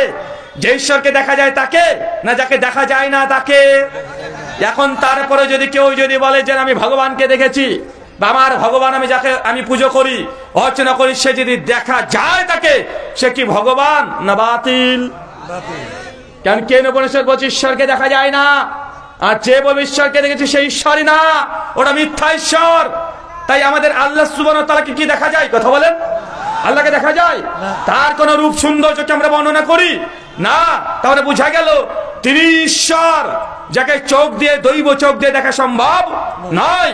যদি আপনাকে দেখতে হয় জান্নাতি চোখ লাগবে, দৈব চোখ লাগবে, এই দুনিয়াবি চোখ দিয়ে ঈশ্বরকে দেখা সম্ভব নয়। 2 আরেকটা দেখেন, শ্রীকৃষ্ণ অর্জুনকে বলছে সত্যিকার ঈশ্বরকে চিনবেন কিভাবে? কারণ পৃথিবীতে মানুষের চাইতে ঈশ্বরই বেশি। আমাদের হিন্দু দাদারা বলে 33 কোটি দেবতা আছে। কতগুলো? 33 কোটি। কিছু মডার্ন হিন্দু দাদা, সনাতনী দাদা বলছেন দেখেন এই 33 কোটি, কোটি সংস্কৃত শব্দে কোটি বলতে সংখ্যা নয়, কোটি বলতে প্রকার, এ কথা বলছে। আর যারা আদি সনাতনী আছে তারা বলছে না, 33 কোটি বলতে সংখ্যায় 33 কোটি। আসলে আপনি যেটাই বলেন 33 কোটি বলতে সংখ্যাতে বলা হয়েছে। পদ্মপুরাণ এবং বিভিন্ন জায়গায় 33 কোটি বলতে সংখ্যায় আছে। আমি ওই বিতর্ক যেতে চাই না। তারপরে আপনাকে বলি, খ্রিস্টানরা বলছে পিতা পুত্র পবিত্র আত্মা তিনটে মিলে একটা ঈশ্বর বলে, কি বলে না? হিন্দু দাদা বলছে ঈশ্বর হচ্ছে 33 কোটি, মুসলমানরা বলছে এক। কয়জন? কথা বলেন, একজন। আবার নাস্তিক আছে, ও ব্যাট আবার বলছে তো 33 কোটি তিনটা বাদ দে, আল্লাহ নাই। বলছে কি বলছে না? আমরা বিতর্ক করছি, হিন্দুরা বলছে 33 কোটি দেবতা, খ্রিস্টান বলছে না না এতগুলো দরকার নাই, 3টে হলেই হবে। 3টে ঈশ্বর, পিতা পুত্র পবিত্র আত্মা, Father Son and Holy Ghost. মুসলমান বলছে 3টে না, আল্লাহ তো একজন। নাস্তিক এসে ওর পেছন দিয়ে ধাক্কা দিয়ে বলছে আরে আল্লাহ 3 বাদে 33 কোটি বাদে এক বাদে আল্লাহ নাই বলছে না ভাইজান।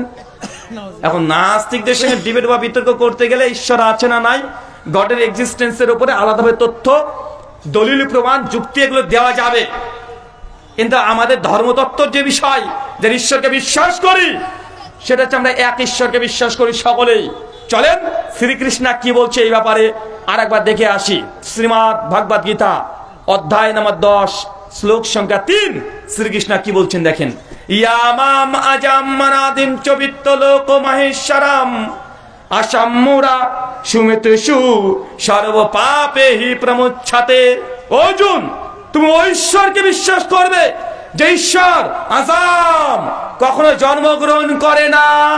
যদি তুমি এমন ঈশ্বরকে বিশ্বাস করো যিনি জন্মগ্রহণ করে নাই, আজাম, সর্ব পাপে হি প্রমুচ্ছতে, তবেই তুমি সমস্ত পাপ থেকে মুক্তি পাবে। তার মানে শ্রীকৃষ্ণ বলছে ওই ঈশ্বরকে বিশ্বাস করো যে ঈশ্বর কোন জন্মগ্রহণই করেনি।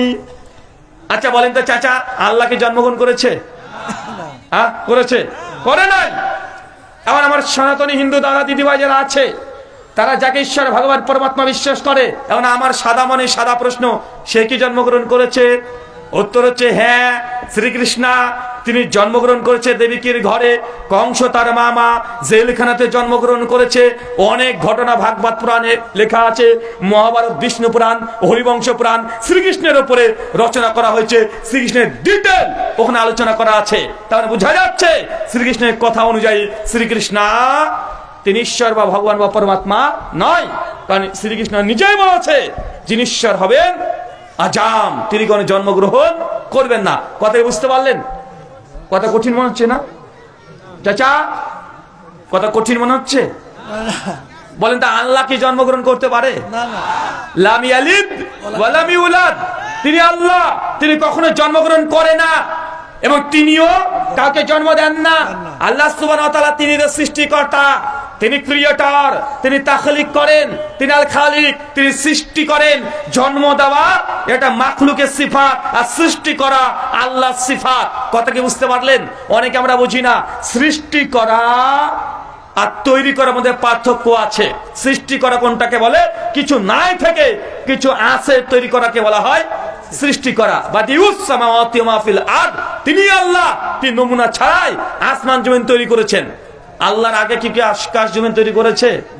মানে কিছু ছিল না, নাথিং থেকে সামথিং করা, নাই থেকে কিছু হয়ে দেখানো, নন এক্সিস্টেন্স থেকে এক্সিস্ট করা, এটাকে বলা হয় ক্রিয়েটর। আর তৈরি করা কি? গাছ আছে, ওকে ওটাকে ফাড়লাম, ফেরে আমি এই পালিশ টালিশ করে একটা চেয়ার তৈরি করলাম, এটাকে কি বলা হয়?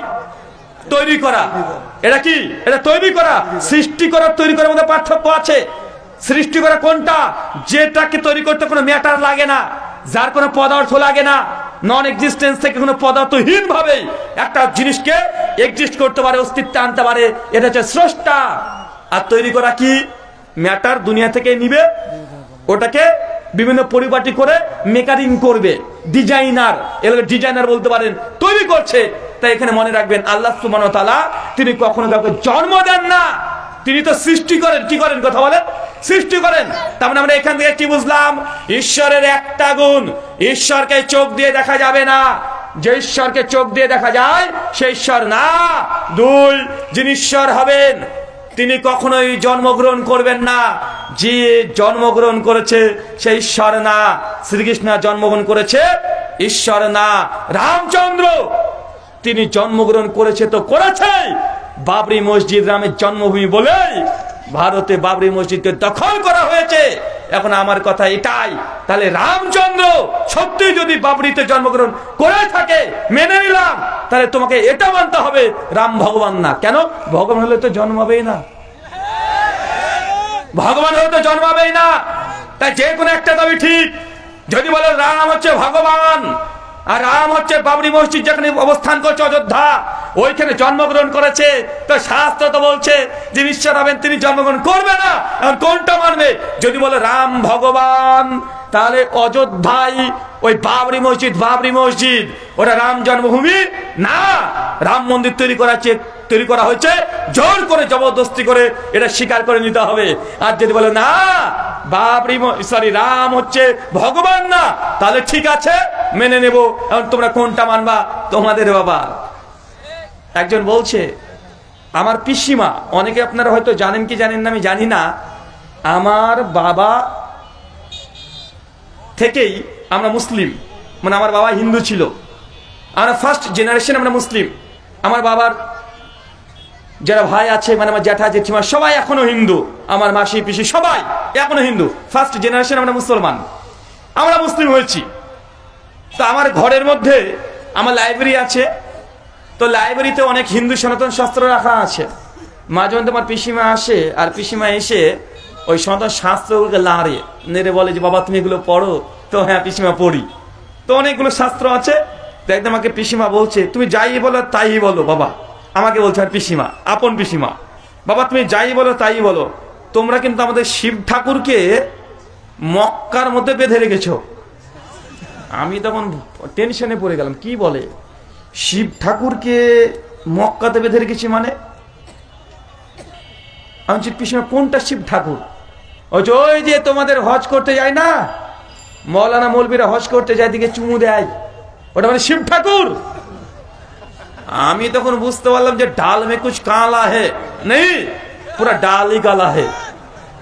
আমি তখন ভাবছি যে না, তার মানে হাজরে আসওয়াদকে বলছে, কারণ চুম্বন তো ওটাতেই দিই। তখন বলছে বাবা, একদিন কম্পিউটার ঘেটে ঘেটে সঙ্গে সঙ্গে লিখলাম হাজরে আসওয়াদ, লিখে আমার ল্যাপটপ থেকে দেখালাম, এটা কি? বলছে হ্যাঁ এটা আমাদের শিব ঠাকুর, মানে এটা হচ্ছে শিবলিঙ্গ। কি কথা বলেন, শিবলিঙ্গ। আমি তখন বলছি যে নে ঠেলা, বলছে আমাদের শিব ঠাকুরকে তোমরা মক্কাতে বেঁধে রেখেছো। আমি তখন বলছি পিসিমা সত্যি যদি তোমাদের শিব যদি ভগবানই হবে আর মুসলমান যদি বেঁধেই রেখেছে, তো কেমন ভগবান যে আমরা বেঁধে রাখলাম, তোমার শিব ঠাকুর পালিয়ে আসতে পারে না? পিসিমা আমার ভগবানের অপমান করবি না। আচ্ছা তুমি বলছো তো এটাই যে শিব ঠাকুর নাকি বেঁধে রেখেছি, তো উনি যদি ভগবানই হবে উনি চলে আসুক না, কেন আসতে পারছে না? উনি বলছেন যে শিবলিঙ্গ, আবার লিঙ্গ নিয়ে অনেক সমস্যা, লিঙ্গ মানে চিহ্ন না লিঙ্গ মানে ওটা, এটা নিয়ে বিতর্ক আছে, ওই বিতর্কে না যাই। আর লিঙ্গ পুরাণে যা কাহিনী লেখা আছে ও বিতর্কে যেতে চাই না, আমি কোনো ধর্মের সমালোচনা করতে চাই না, আর কোনো হিন্দু সনাতনী দাদাদেরকে অনুভূতিতে আঘাতও দিতে চাই না। জাস্ট সত্য কথাগুলো মাঝে মাঝে বললে কিছু মানুষের একটু হৃদয়ে আঘাত পায়, এটা ঠিক, কিন্তু আমার উদ্দেশ্য এটা নয় যে আপনাকে কষ্ট দেওয়া বা আপনাকে দুঃখ দেওয়া, এটা আমার উদ্দেশ্য নয়। শ্বেতাচিত্র উপনিষদ অধ্যায় নম্বর 6 শ্লোক সংখ্যা 9 ঈশ্বরের বৈশিষ্ট্য বলছে, কি বলছে?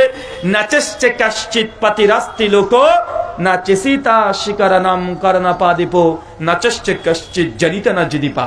যিনি ঈশ্বর হবেন নচলিঙ্গমা, যিনি ঈশ্বর হবেন তার কোনো লিঙ্গ থাকবে না। কি থাকবে না বলেন? কি থাকবে না? যিনি ঈশ্বর হবেন তার কি থাকবে না? নচলিঙ্গমা। সে নারীও হবে না, পুরুষও হবে না।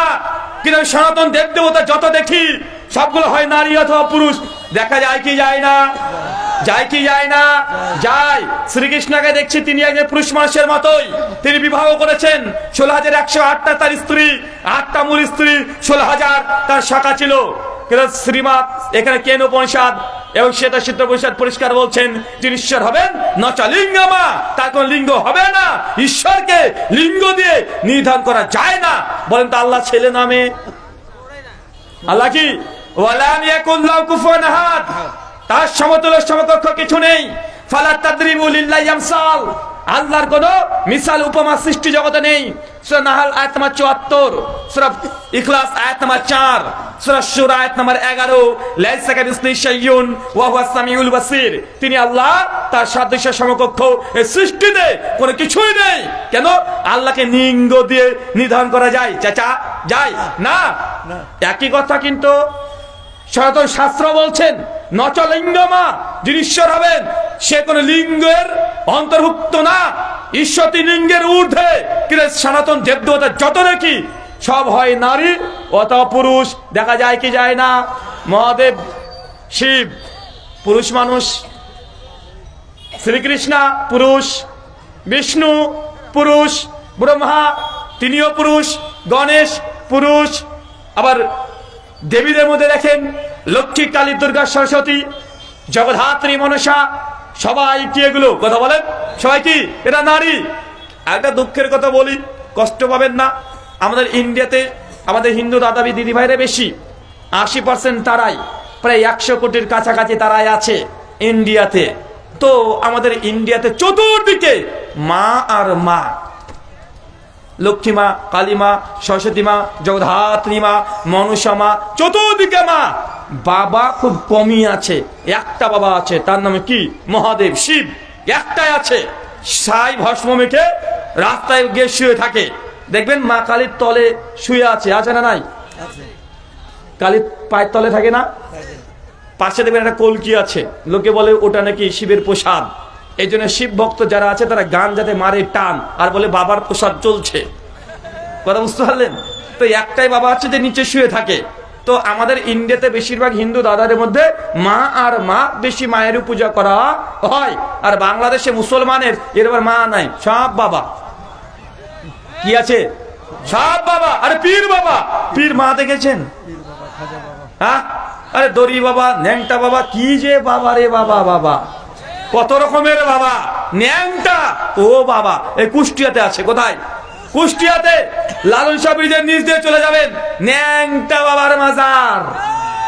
ওর কাছে মেয়েরা চলে যায়। কেন? 7 বছর বিয়ে হয়েছে, বাচ্চা হয় না, এখন আল্লাহ দিতে পারে না।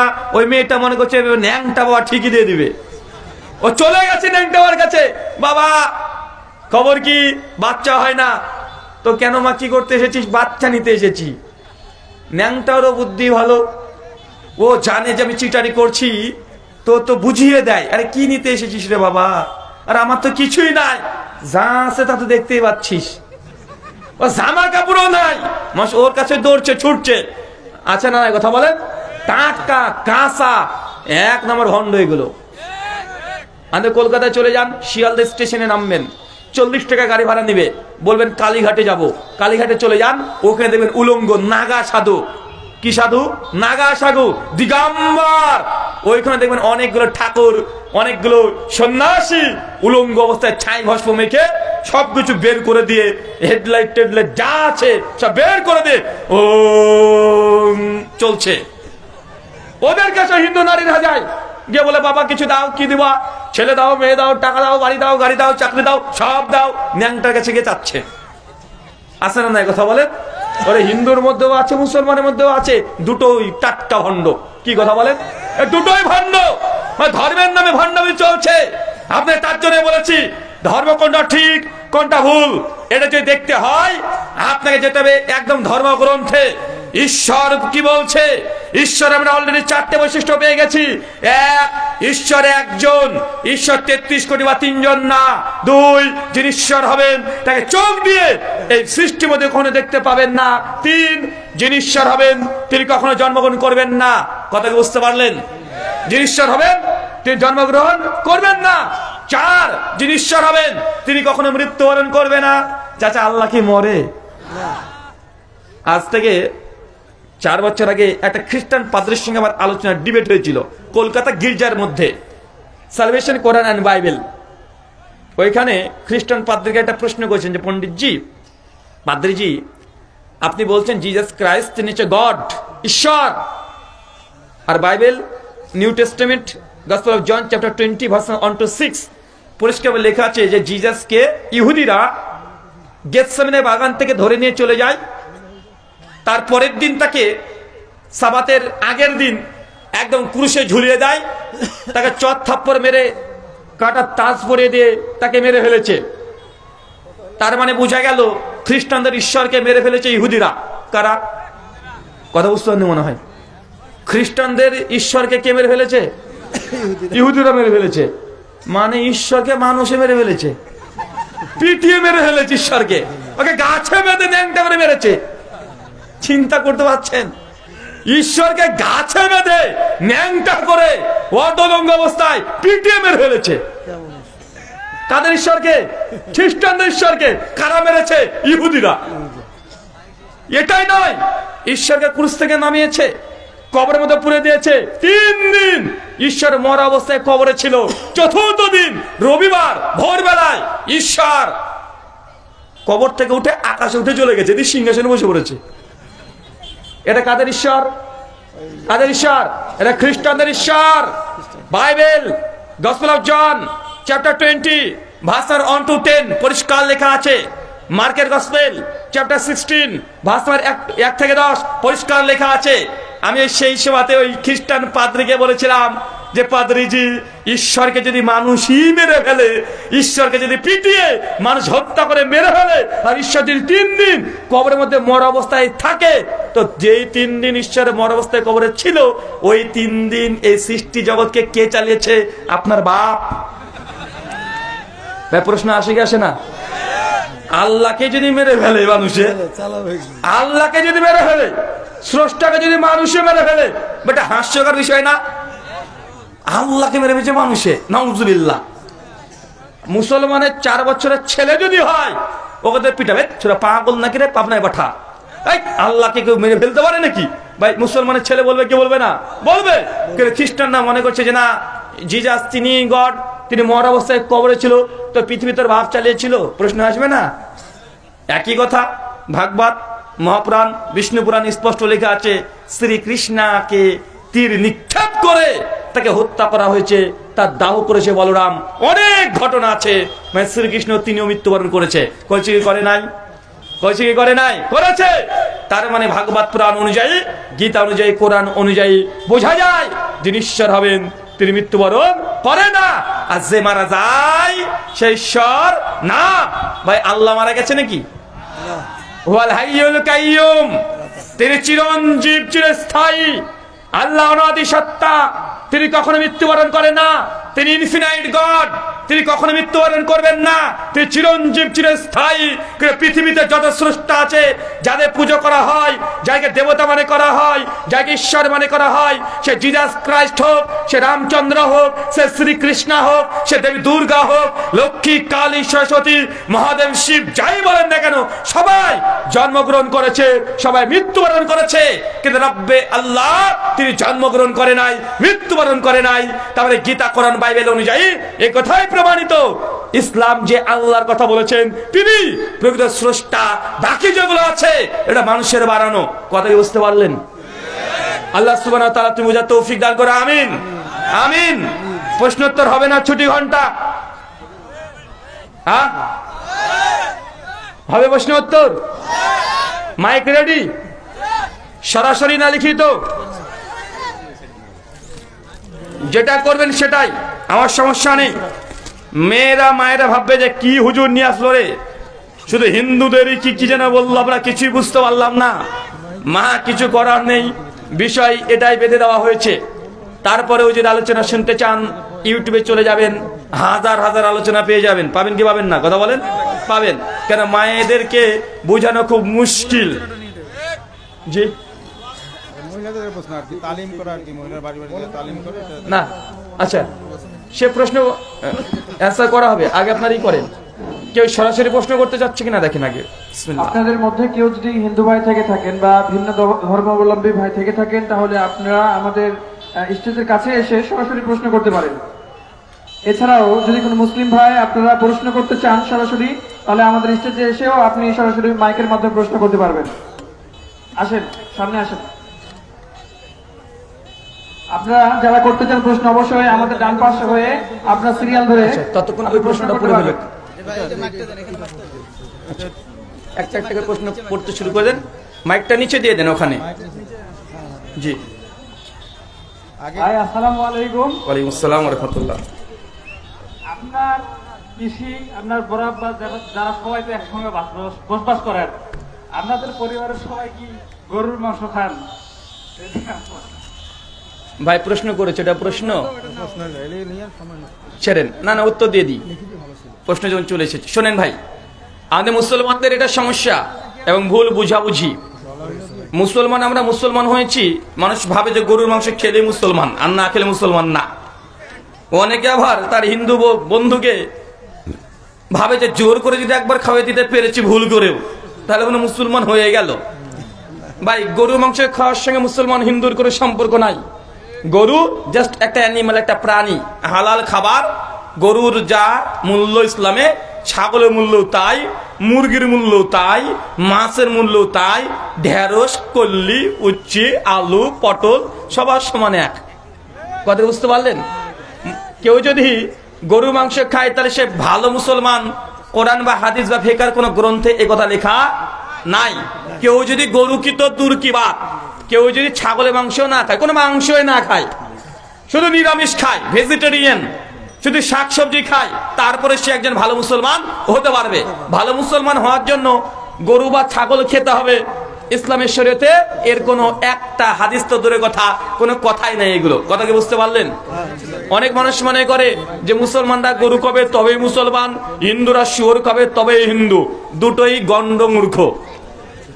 কথা বুঝতে পারলেন না ভাইজান? দুটোই এটা ফলস কথা। জি হ্যাঁ, ইসলামে গৌ মাংস এটা অনুমোদিত। সূরা মাইদার 1 নম্বর আয়াত, সূরা আনামের 115 নম্বর আয়াত, সহিহ বুখারী 1609 নম্বর হাদিস। আল্লাহ নবী গরু কুরবানি দিয়েছেন, গরুর মাংস খেয়েছেন, আমরা খাই। জাস্ট এটা জায়েজ একটা খাবার। মুরগি যেমন জায়েজ, বিফ গরু এটা একটা জায়েজ। যেমন ভাবে হিন্দু সনাতন ধর্মেও একটা সময় ছিল, ঋগ্বেদ মন্ডল 10 সূক্ত নম্বর 86 মন্ত্র নম্বর 13 এবং 14, স্বয়ং বিষ্ণু তিনি গোমাংস খেয়েছেন, এটা প্রমাণিত আছে, বেদ থেকে প্রমাণিত আছে। মনুসংহিতা 5ম অধ্যায় 30 থেকে 40 নম্বর ভার্স 4 খেলে কমপক্ষে মন্ত্র আছে যেন গৌ মাংস এবং বিভিন্ন প্রাণী মাংসকে অনুমোদন করা হয়েছে। যারা বৈষ্ণব মতবাদে বিশ্বাসী তারা মনে করে প্রাণী হত্যা করা অনুচিত নয়, কিন্তু যারা শৈব মতবাদে বিশ্বাসী, যারা দেবী পুজো করে, কালী পূজা, দুর্গা পূজা, এখানে নিরামিষ ছাড়া হয় না, সরি আমিষ ছাড়া হয় না, তাকে বলি দিতে হয়। পাঠা বলি দেয় কালী পুজোতে। আমাদের জলগি থানাতে আমরা ছোটবেলায় কতদিন দেখেছি, কালী পূজার আগেই ওখানে পাঠা বলি দেয়, এখনো আছে। শক্তি পূজা মানে দেবী পূজা যেগুলোকে বলা হয়, এবং শাক্ত মতবাদী মানে শিব ভক্ত যারা আছে তাদের নিকটে এই সমস্ত প্রাণী মাংস খাওয়া হালাল, বৈধ। তাই হিন্দু ধর্মে যে কমপ্লিট ভাবে প্রাণীর মাংসকে হারাম করেছে এটা ভুল কথা। হিন্দুদের মধ্যে দুটো গ্রুপিং আছে, যারা বৈষ্ণব তারা মনে করেন না কোনো প্রাণী হত্যা করা উচিত না, কেউ যারা শাক্ত মতবাদে বিশ্বাসী, যারা দেবী মতবাদে বিশ্বাসী, তাদের নিকটে সমস্ত প্রাণীকে বলি দেওয়া বৈধ। ঈশ্বরের নামে জবাই করে যদি প্রাণী মাংস খান সেটা অহিংসা নয়। এটা দেবী ভাগবতেও আছে, ভাগবত পুরাণেও আছে, শিব পুরাণেও আছে। এই ব্যাপারে ডিটেল যদি জানতে চান আমার সঙ্গে পণ্ডিত মহেন্দ্র পাল আরিয়ার একটা ডিবেট আছে, ইউটিউবে দেখবেন। সনাতন শাস্ত্রে গোমাংস অনুমোদিত না নিষিদ্ধ 26খানা প্রমাণ দিয়েছে আমি, বেদ এবং উপনিষদ পুরাণ শাস্ত্রের আলোকে গোমাংস খাওয়া অনুমোদিত, নিষিদ্ধ নয়। শুকরান। আচ্ছা, আমার কিছু লেখা বই আছে, হ্যাঁ, এই স্টেজে ডান দিকে পাবেন। এটা নামাজে হাত কোথায় বাঁধবেন, বুকে না কপালে, বুঝতে পারলেন না? এই বিষয়ে পরে আরেকটা বই আছে, ফিতরা কি দিয়ে দেবেন, টাকা না খাবার না বিকাশ। এখন তো টেকনোলজি উন্নত হয়েছে। আর একটা বই আছে, মেয়েরা কি মসজিদে যেতে পারবে কি পারবে না। মেয়েরা মসজিদে যেতে পারবে, হাদিস থেকে 46খানা প্রমাণ দেওয়া হয়েছে। আর যারা বলে পারবে না তাদের দলিলগুলোকে পোস্টমর্টেম করা হয়েছে, এবং শেষে প্রায় 30খানা প্রশ্ন উত্তর রাখা হয়েছে, যাদের প্রয়োজন স্টেজের ডান দিক থেকে নিতে পারবেন। শুকরান। আসসালামু আলাইকুম ওয়া রাহমাতুল্লাহি ওয়া বারাকাতুহু। ওয়ালাইকুম আসসালাম ওয়া রাহমাতুল্লাহি ওয়া বারাকাতুহু। এটা মুহতারাম, একটা বিষয় জানার বিষয় ছিল, সেটা হলো প্রতিটি কাজের শুরুতে বিসমিল্লাহ পড়া কি? বিসমিল্লাহ পড়া কি না, প্রত্যেক কাজের নির্ভর করবে। যেমন কোরআন মাজিদ পড়া, আউযুবিল্লাহ বিসমিল্লাহ পড়া ইমাম শাফির নিকটে ওয়াজিব। বিভিন্ন ফিকাতে বিভিন্ন মতামত এসেছে। এখন ওযু করার সময় বিসমিল্লাহ বলতে হবে কি হবে না, ফিকহে হানাফির মত অনুযায়ী বাহরুর রাইক 13 নম্বর পৃষ্ঠা কিতাব তাহারাতে লিখেছে বিসমিল্লাহ বলার জরুরত নাই, নিয়াত থাকলেই হয়ে যাবে। এখন প্রত্যেক কাজে আমভাবে কোনো ফতোয়া নাই, এটা মুস্তাহাব, সব কাজে আপনি বলতে পারবেন। জি, প্রতিটি কাজের শুরুতে বিসমিল্লাহ পড়া আম হুকুম। কিছু কিছু জায়গায় খাস হতে পারে, যেমন কোরআন পাঠ করার সময় আব্দুল্লাহ বিসমিল্লাহ বলা ওয়াজিব বা ফরজ। একটা হচ্ছে আম, একটা খাস, বুঝতে পারলেন কি? যে কোনো ভালো কাজ করবেন সেই সময় আপনি বিসমিল্লাহ বলবেন, এটা আম হুকুম, উমুম। আর কিছু কিছু সময় খাস হয়ে যেতে পারে কোনো আমলের ক্ষেত্রে। এই ব্যাপারে কোন হাদিসটি বর্ণিত রয়েছে? কোনটা? যেমন কুল্লু আমরিন জিবালিন লাম ইবদা বিসমিল্লাহি ফাহুয়া আবতার। জি, বিসমিল্লাহ সম্পর্কে এই হাদিসটি বর্ণিত যে এই হাদিসটি কি সহিহ না যায়েজ। অর্থাৎ আমরা জানতে পারলাম প্রতিটি কাজের শুরুতে বিসমিল্লাহ পড়া সুন্নাত অথবা মুস্তাহাব। কোন ক্ষেত্রে সুন্নাত, কোন ক্ষেত্রে মুস্তাহাব হবে। জি, সুতরাং যেহেতু সুন্নাত অথবা মুস্তাহাব, এই ক্ষেত্রে কোন হাদিস দ্বারা এই বিষয়টা প্রমাণিত? কোন হাদিস দ্বারা এই কথাটা প্রমাণিত আমাকে একটু দেখতে হবে। তাহলে যদি হাদিস নাম্বার সরাসরি চান একটু দেখতে হবে, তাহলে পাওয়া যাবে। জি, আপনি থাকেন, আমি নোট করছি, আমি আপনাকে হাদিস নাম্বারটা বলে দিচ্ছি। আমি স্টেজ শেষ করার আগে জানিয়ে দেবো। আচ্ছা, আপনার প্রশ্ন করার উদ্দেশ্য কি? এখন মূল কথা হচ্ছে এটা দুটো দলিল, একটা আক্কেলি জবাব। প্রত্যেক কাজে পূর্বে বিসমিল্লাহ বলতে হবে, এটা মুসলিম উম্মার ইজমা দ্বারা প্রমাণিত আছে। ইজমার সঙ্গে একটা দলিল পেয়ে গেছেন হাদিস দ্বারা দলিল আছে না? ইজমা একটা দলিল, হাদিস দ্বারা দলিল আছে, ইজমাও তো দলিল। ইজমা দলিল অবশ্যই, তো দলিল তো দিয়ে দিলাম, আমি হাদিস আপনার দ্বারা- সমাধান দরকার তো নাকি? না, আমার হাদিস দ্বারা- আচ্ছা, উদ্দেশ্য কি বলেন? আমার উদ্দেশ্য হলো যে হাদিস শরীফে বর্ণিত আছে কুল্লু আমিন জিবানিল্লাহ ইউদা বিসমিল্লাহি ফাহুয়া আবতার, অর্থাৎ প্রত্যেক কাজে শুরুতে বিসমিল্লাহ পড়া। জি জি সুতরাং এর দ্বারা বোঝা যাচ্ছে যে বিসমিল্লাহ পড়া সুন্নাত অথবা মুস্তাহাব। জি। ইমাম বুখারী রাহমাতুল্লাহ আলাইহি, এখন আমার কথা আছে বিসমিল্লাহ পড়া যে হাদিসগুলো আছে, বিসমিল্লাহ পড়া শুধু হাদিস- আপনি যে হাদিসটা বললেন, হাদিসটা কোথাকার হাদিস? এই হাদিসটা হলো কি কোন গ্রন্থের? সুনানের কিতাবে নাই, কিন্তু অন্যান্য হাদিসে কোন গ্রন্থে আছে? আপনি তো হাদিস বললেন, ইবারত বললেন, কোন গ্রন্থের? হাদিসের অন্যান্য গ্রন্থে অবশ্যই রয়েছে। কোথায় আছে? আপনি তো হাদিস বললেন, রেফারেন্স দিয়েছেন না আপনি?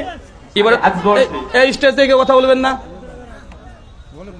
আপনি যে বললেন হাদিসটা, এই হাদিসটা তো আপনি ইবারত পড়েছেন, কোন গ্রন্থে আছে? কোথায় আছে বলেন? হাদিসের কিতাবে রয়েছে, হাদিসের- মুসান্নাফ আবি শাইবার মধ্যে আছে। মুসান্নাফ ইবনে আবি শাইবা, বলেন হাদিস কি? এই হাদিস কি মানে তাহকিক কি পেয়েছেন? যে পেয়েছেন যে আমি হাদিস পেয়েছি, এখন আমি জানতে চাচ্ছি বিসমিল্লাহ সম্পর্কে যে হাদিসগুলো রয়েছে, এই হাদিসগুলো সহিহ না জয়ীফ? না, একটা হাসান পর যে হাদিস আছে এটা স্পষ্ট প্রমাণিত আছে। এখন স্পষ্ট যদি মানে রেফারেন্স চান, হাদিসের সনদ তাহকিক সহ দেওয়া যাবে, তবে একটু সময় লাগবে, ই আর কি। হাসান না। পর্যায়ে রয়েছে, হ্যাঁ, হাসান পর্যায়ে আছে, এটা নিশ্চিত থাকেন। সহিহ না জয়ীফ? হাসান পর্যায়ের, হাসান কিসের অন্তর্ভুক্ত? সহিহ অন্তর্ভুক্ত, তাহলে হলো সহিহ অন্তর্ভুক্ত। জি। তাহলে আপনি বোঝাচ্ছেন যে এই হাদিসটা আছে কি বিসমিল্লাহ সম্পর্কে যে হাদিসগুলো আছে সহিহ অন্তর্ভুক্ত। জি। এই সহিহ যে অন্তর্ভুক্ত, এই ব্যাপারে আপনি বুখারী ও মুসলিমের কি দলিল দেন? বুখারী মুসলিম থেকে ভাই, আপনি যে দলিলটা দিয়েছেন ওটাই হাদিসটা হাসান সহি, ওটাকে যে প্রমাণ করেন। না, আমি তো বলি না যে হাদিস। ভাই, আপনি তো একটা হাদিস পড়েছেন, দেখেন ভাই, আপনারা কেউ কথা বলেন না। আপনি একটা হাদিস বলেছেন, কি বলেছি? আচ্ছা, এই হাদিসটা হাসান না সহি না জয়ীফ? আমার জানা মতে আমরা যতদূর পড়ছি এই হাদিসটা জয়ীফ। আচ্ছা, কেন জয়ীফ? কারণ বলেন। আমরা যতদূর জানছি এই হাদিসটা জয়ীফ। জয়ীফ হওয়ার কারণ তো বলতে হবে ভাই। অবশ্যই জয়ীফ। আচ্ছা, কোন মুহাদ্দিস জয়ীফ বলেছে? কারণ না বলে মুহাদ্দিসের নাম বলেন। না, কারণ বলতে চাচ্ছি না, আমি জয়ীফ কারণ বলতে যাচ্ছি না, না কোন মুহাদ্দিস জয়ীফ বলেছে? আপনি জয়ীফ বলে তো জয়ীফ হবে না। কে বলেছে বলেন? কিতাবের মধ্যে জয়ীফ এসেছে। আরে ভাই, ওটার মুহাক্কিক কে? মুসান্নাফ ইবনে আবি শাইবা রিওয়ায়াত করেছেন বললেন, মুসান্নাফের মুহাক্কিক কে? আবি শাইবার মুহাক্কিক কে? নাম কি? উনি নিজেই তো ভাই, মুসান্নাফ ইমাম ইবনু আবি শাইবা আল মুতাফফা 235 হিজরি, আবু বকর ইবনে আবি শাইবা রাহিমাহুল্লাহ, তিনি কোন হাদিসের সনদ মত নিয়ে আসার পর তিনি হুকুম লাগাননি। ইনার মুহাক্কিক আছে, 4টা মুহাক্কিক আছে মুসান্নাফের। এখন কোন মুহাক্কিক বলেছে এটা জয়ীফ বলেন? আমি বলতে চাচ্ছি যে এই হাদিসটা জয়ীফ। আরে ভাই, দলিল নেবেন তো, এটা তো আপনি দাবি করলেন। আলে বাইয়িনাতু আল মুদ্দাই, যে দাবি করবে নবী বলছেন তাকে দলিল পেশ করতে হবে। এখন আপনি বলেন হাদিসটা জয়ীফ। আমি দুটো জিনিস জিজ্ঞাসা করেছি, যে কারণ বলেন, যদি কারণ বলতে না পারেন কোনো সমস্যা নেই, সহজ করে দিলাম। কোন মুহাদ্দিস হাদিসকে জয়ীফ বলেছে? আপনি বললে তো আমি মানবো না, নাকি? হাদিসটা তো জয়ীফ। আপনি কি বলেন? আপনি জয়ীফ মানেন না, না? হাদিস হাসান লি গয়রি পর্যায়ে আছে। হাফেজ জুবার আলী জাহির রাহিমাহুল্লাহ, আমি বলি হাফেজ জুবার আলী জাহির রাহিমাহুল্লাহ, আমার খুব ভালো মনে পড়ছে, তার তাহাজ্জুল আহকামের মধ্যে ডিটেল আলোচনা করেছে, এবং প্রত্যেকটা কাজের পূর্বে বিসমিল্লাহ বলা। এই হাদিস হাসান লি গয়রিহি, হাদিস হাসান পর্যায়ের, এবং ফিকহ সুন্নাহর মধ্যেও আসছে। আচ্ছা, আপনি যদি বলছেন কারণ তো দেখাবেন তো ভাই। না, এটা বুখারী মুসলিমে আমি জানি। ভাই, বুখারী মুসলিমে নাই বললাম তো। বুখারী মুসলিমে না, বুখারী মুসলিম কখন দাবি করলাম? সহিহ না। বুখারী মুসলিম না থাকলে সহি না। আপনারা তো মানেন যে কি বুখারী মুসলিমের মধ্যে যেগুলো থাকে সেগুলো সহিহ, অন্যান্য গুলো সহিহ না। এটা কে বলেছে? কোথায় লেখা আছে? একটু থেমে যান তো ভাই। ভাই, বুঝতে পেরেছি, প্রথম প্রশ্ন তো না ধাঁচ দেখে বুঝে নিয়েছি। এটা হচ্ছে আহলে হাদিসদের পরে মিথ্যা কথা। এখন আমি যদি বলি আপনাদের কাছে বুখারী মুসলিম এটাও জাল, মানবেন? আপনাদের হানাফিদের নিকটে স্বয়ং যিনি বুখারী পড়বেন তাকে বলা হয়েছে মানে জিন্দিক, মানে তাকে মুরতাদ ফতোয়া দিয়েছে। যে বুখারী পড়ে তাকে জিন্দিক ফতোয়া দেওয়া হয়েছে। হাফেজ যাহাবী তার মিজানুল ইতিদালের মধ্যে এই কথা হানাফিদের তাওয়াতুর সূত্রে নকল করেছে। এখন আপনি মেনে নেবেন? জাস্টিস তাকি উসমানী দিন মে তাকলিদ কি শরঈ हैसियत। আরে ভাই বসেন আপনারা। জাস্টিস তাকি উসমানী তিনি বলছেন যে আমাদের হানাফি ইমাম আবু হানিফার মাযহাবের বিরুদ্ধে যদি কোনো সহিহ হাদিসে চলে আসে তারপরে সেই সহিহ হাদিসকে মানা যাবে না, ইমাম আবু হানিফার কথাকে প্রাধান্য দিতে হবে। তার মানে গোটা বুখারী বাতিল আপনাদের মানহাজ অনুযায়ী। যদি আমি এই কথা বলি মানবেন? না। কেন মানবেন না? অবশ্যই না। এই কথা তো তাকি উসমানী লিখেছে। তাকি উসমানী তো আমাদের দলিল না। তাকি উসমানী আপনার দলিল না? সর্বক্ষেত্রে উত্তরে আমাদের দলিল না। আমরা কি তাকি উসমানী কি মানি? ও তাহলে কাকে মানেন? আমরা হানাফি মাযহাবকে মানি। তাই বিসমিল্লাহ বলা যাবে এই হাদিসের জয়ীফ ইমাম আবু হানিফা থেকে প্রমাণ পেশ করেন, আবু হানিফা থেকে প্রমাণ পেশ করেন। হানাফির ইমামগণ অনেকেই বলেছেন বিসমিল্লাহ রে। অনেক ইমাম কেন আসবে? আবু হানিফা আপনার দলিল, তাই তো? মুকাল্লিদের জন্য আমি বলছি আহনাফ মাযহাব, আহনাফ মানে ফিকে হানাফির অন্তর্ভুক্ত। তাকি উসমানীকে বলা হয় বর্তমান যুগে শাইখুল হাদিস, মুস্তাহিদে মুতলাক তাকে উপাধি দেওয়া হয়েছে পাকিস্তান থেকে। জাস্টিস তাকি উসমানী আমার চেয়ে আপনি বেশি জানেন না। তার দারসে তিরমিজি সহ তাকি উসমানী বর্তমান হানাফিদের মুস্তাহিদে মুতলাক পর্যন্ত বলা হয়েছে। মুস্তাহিদে মুতলাক মানে বুঝেন? তাহলে তিনি যে মুস্তাহিদে মুতলাক হয় তার কথা আপনি মানবেন না, আপনার কথা আমি মানতে যাবো কেন?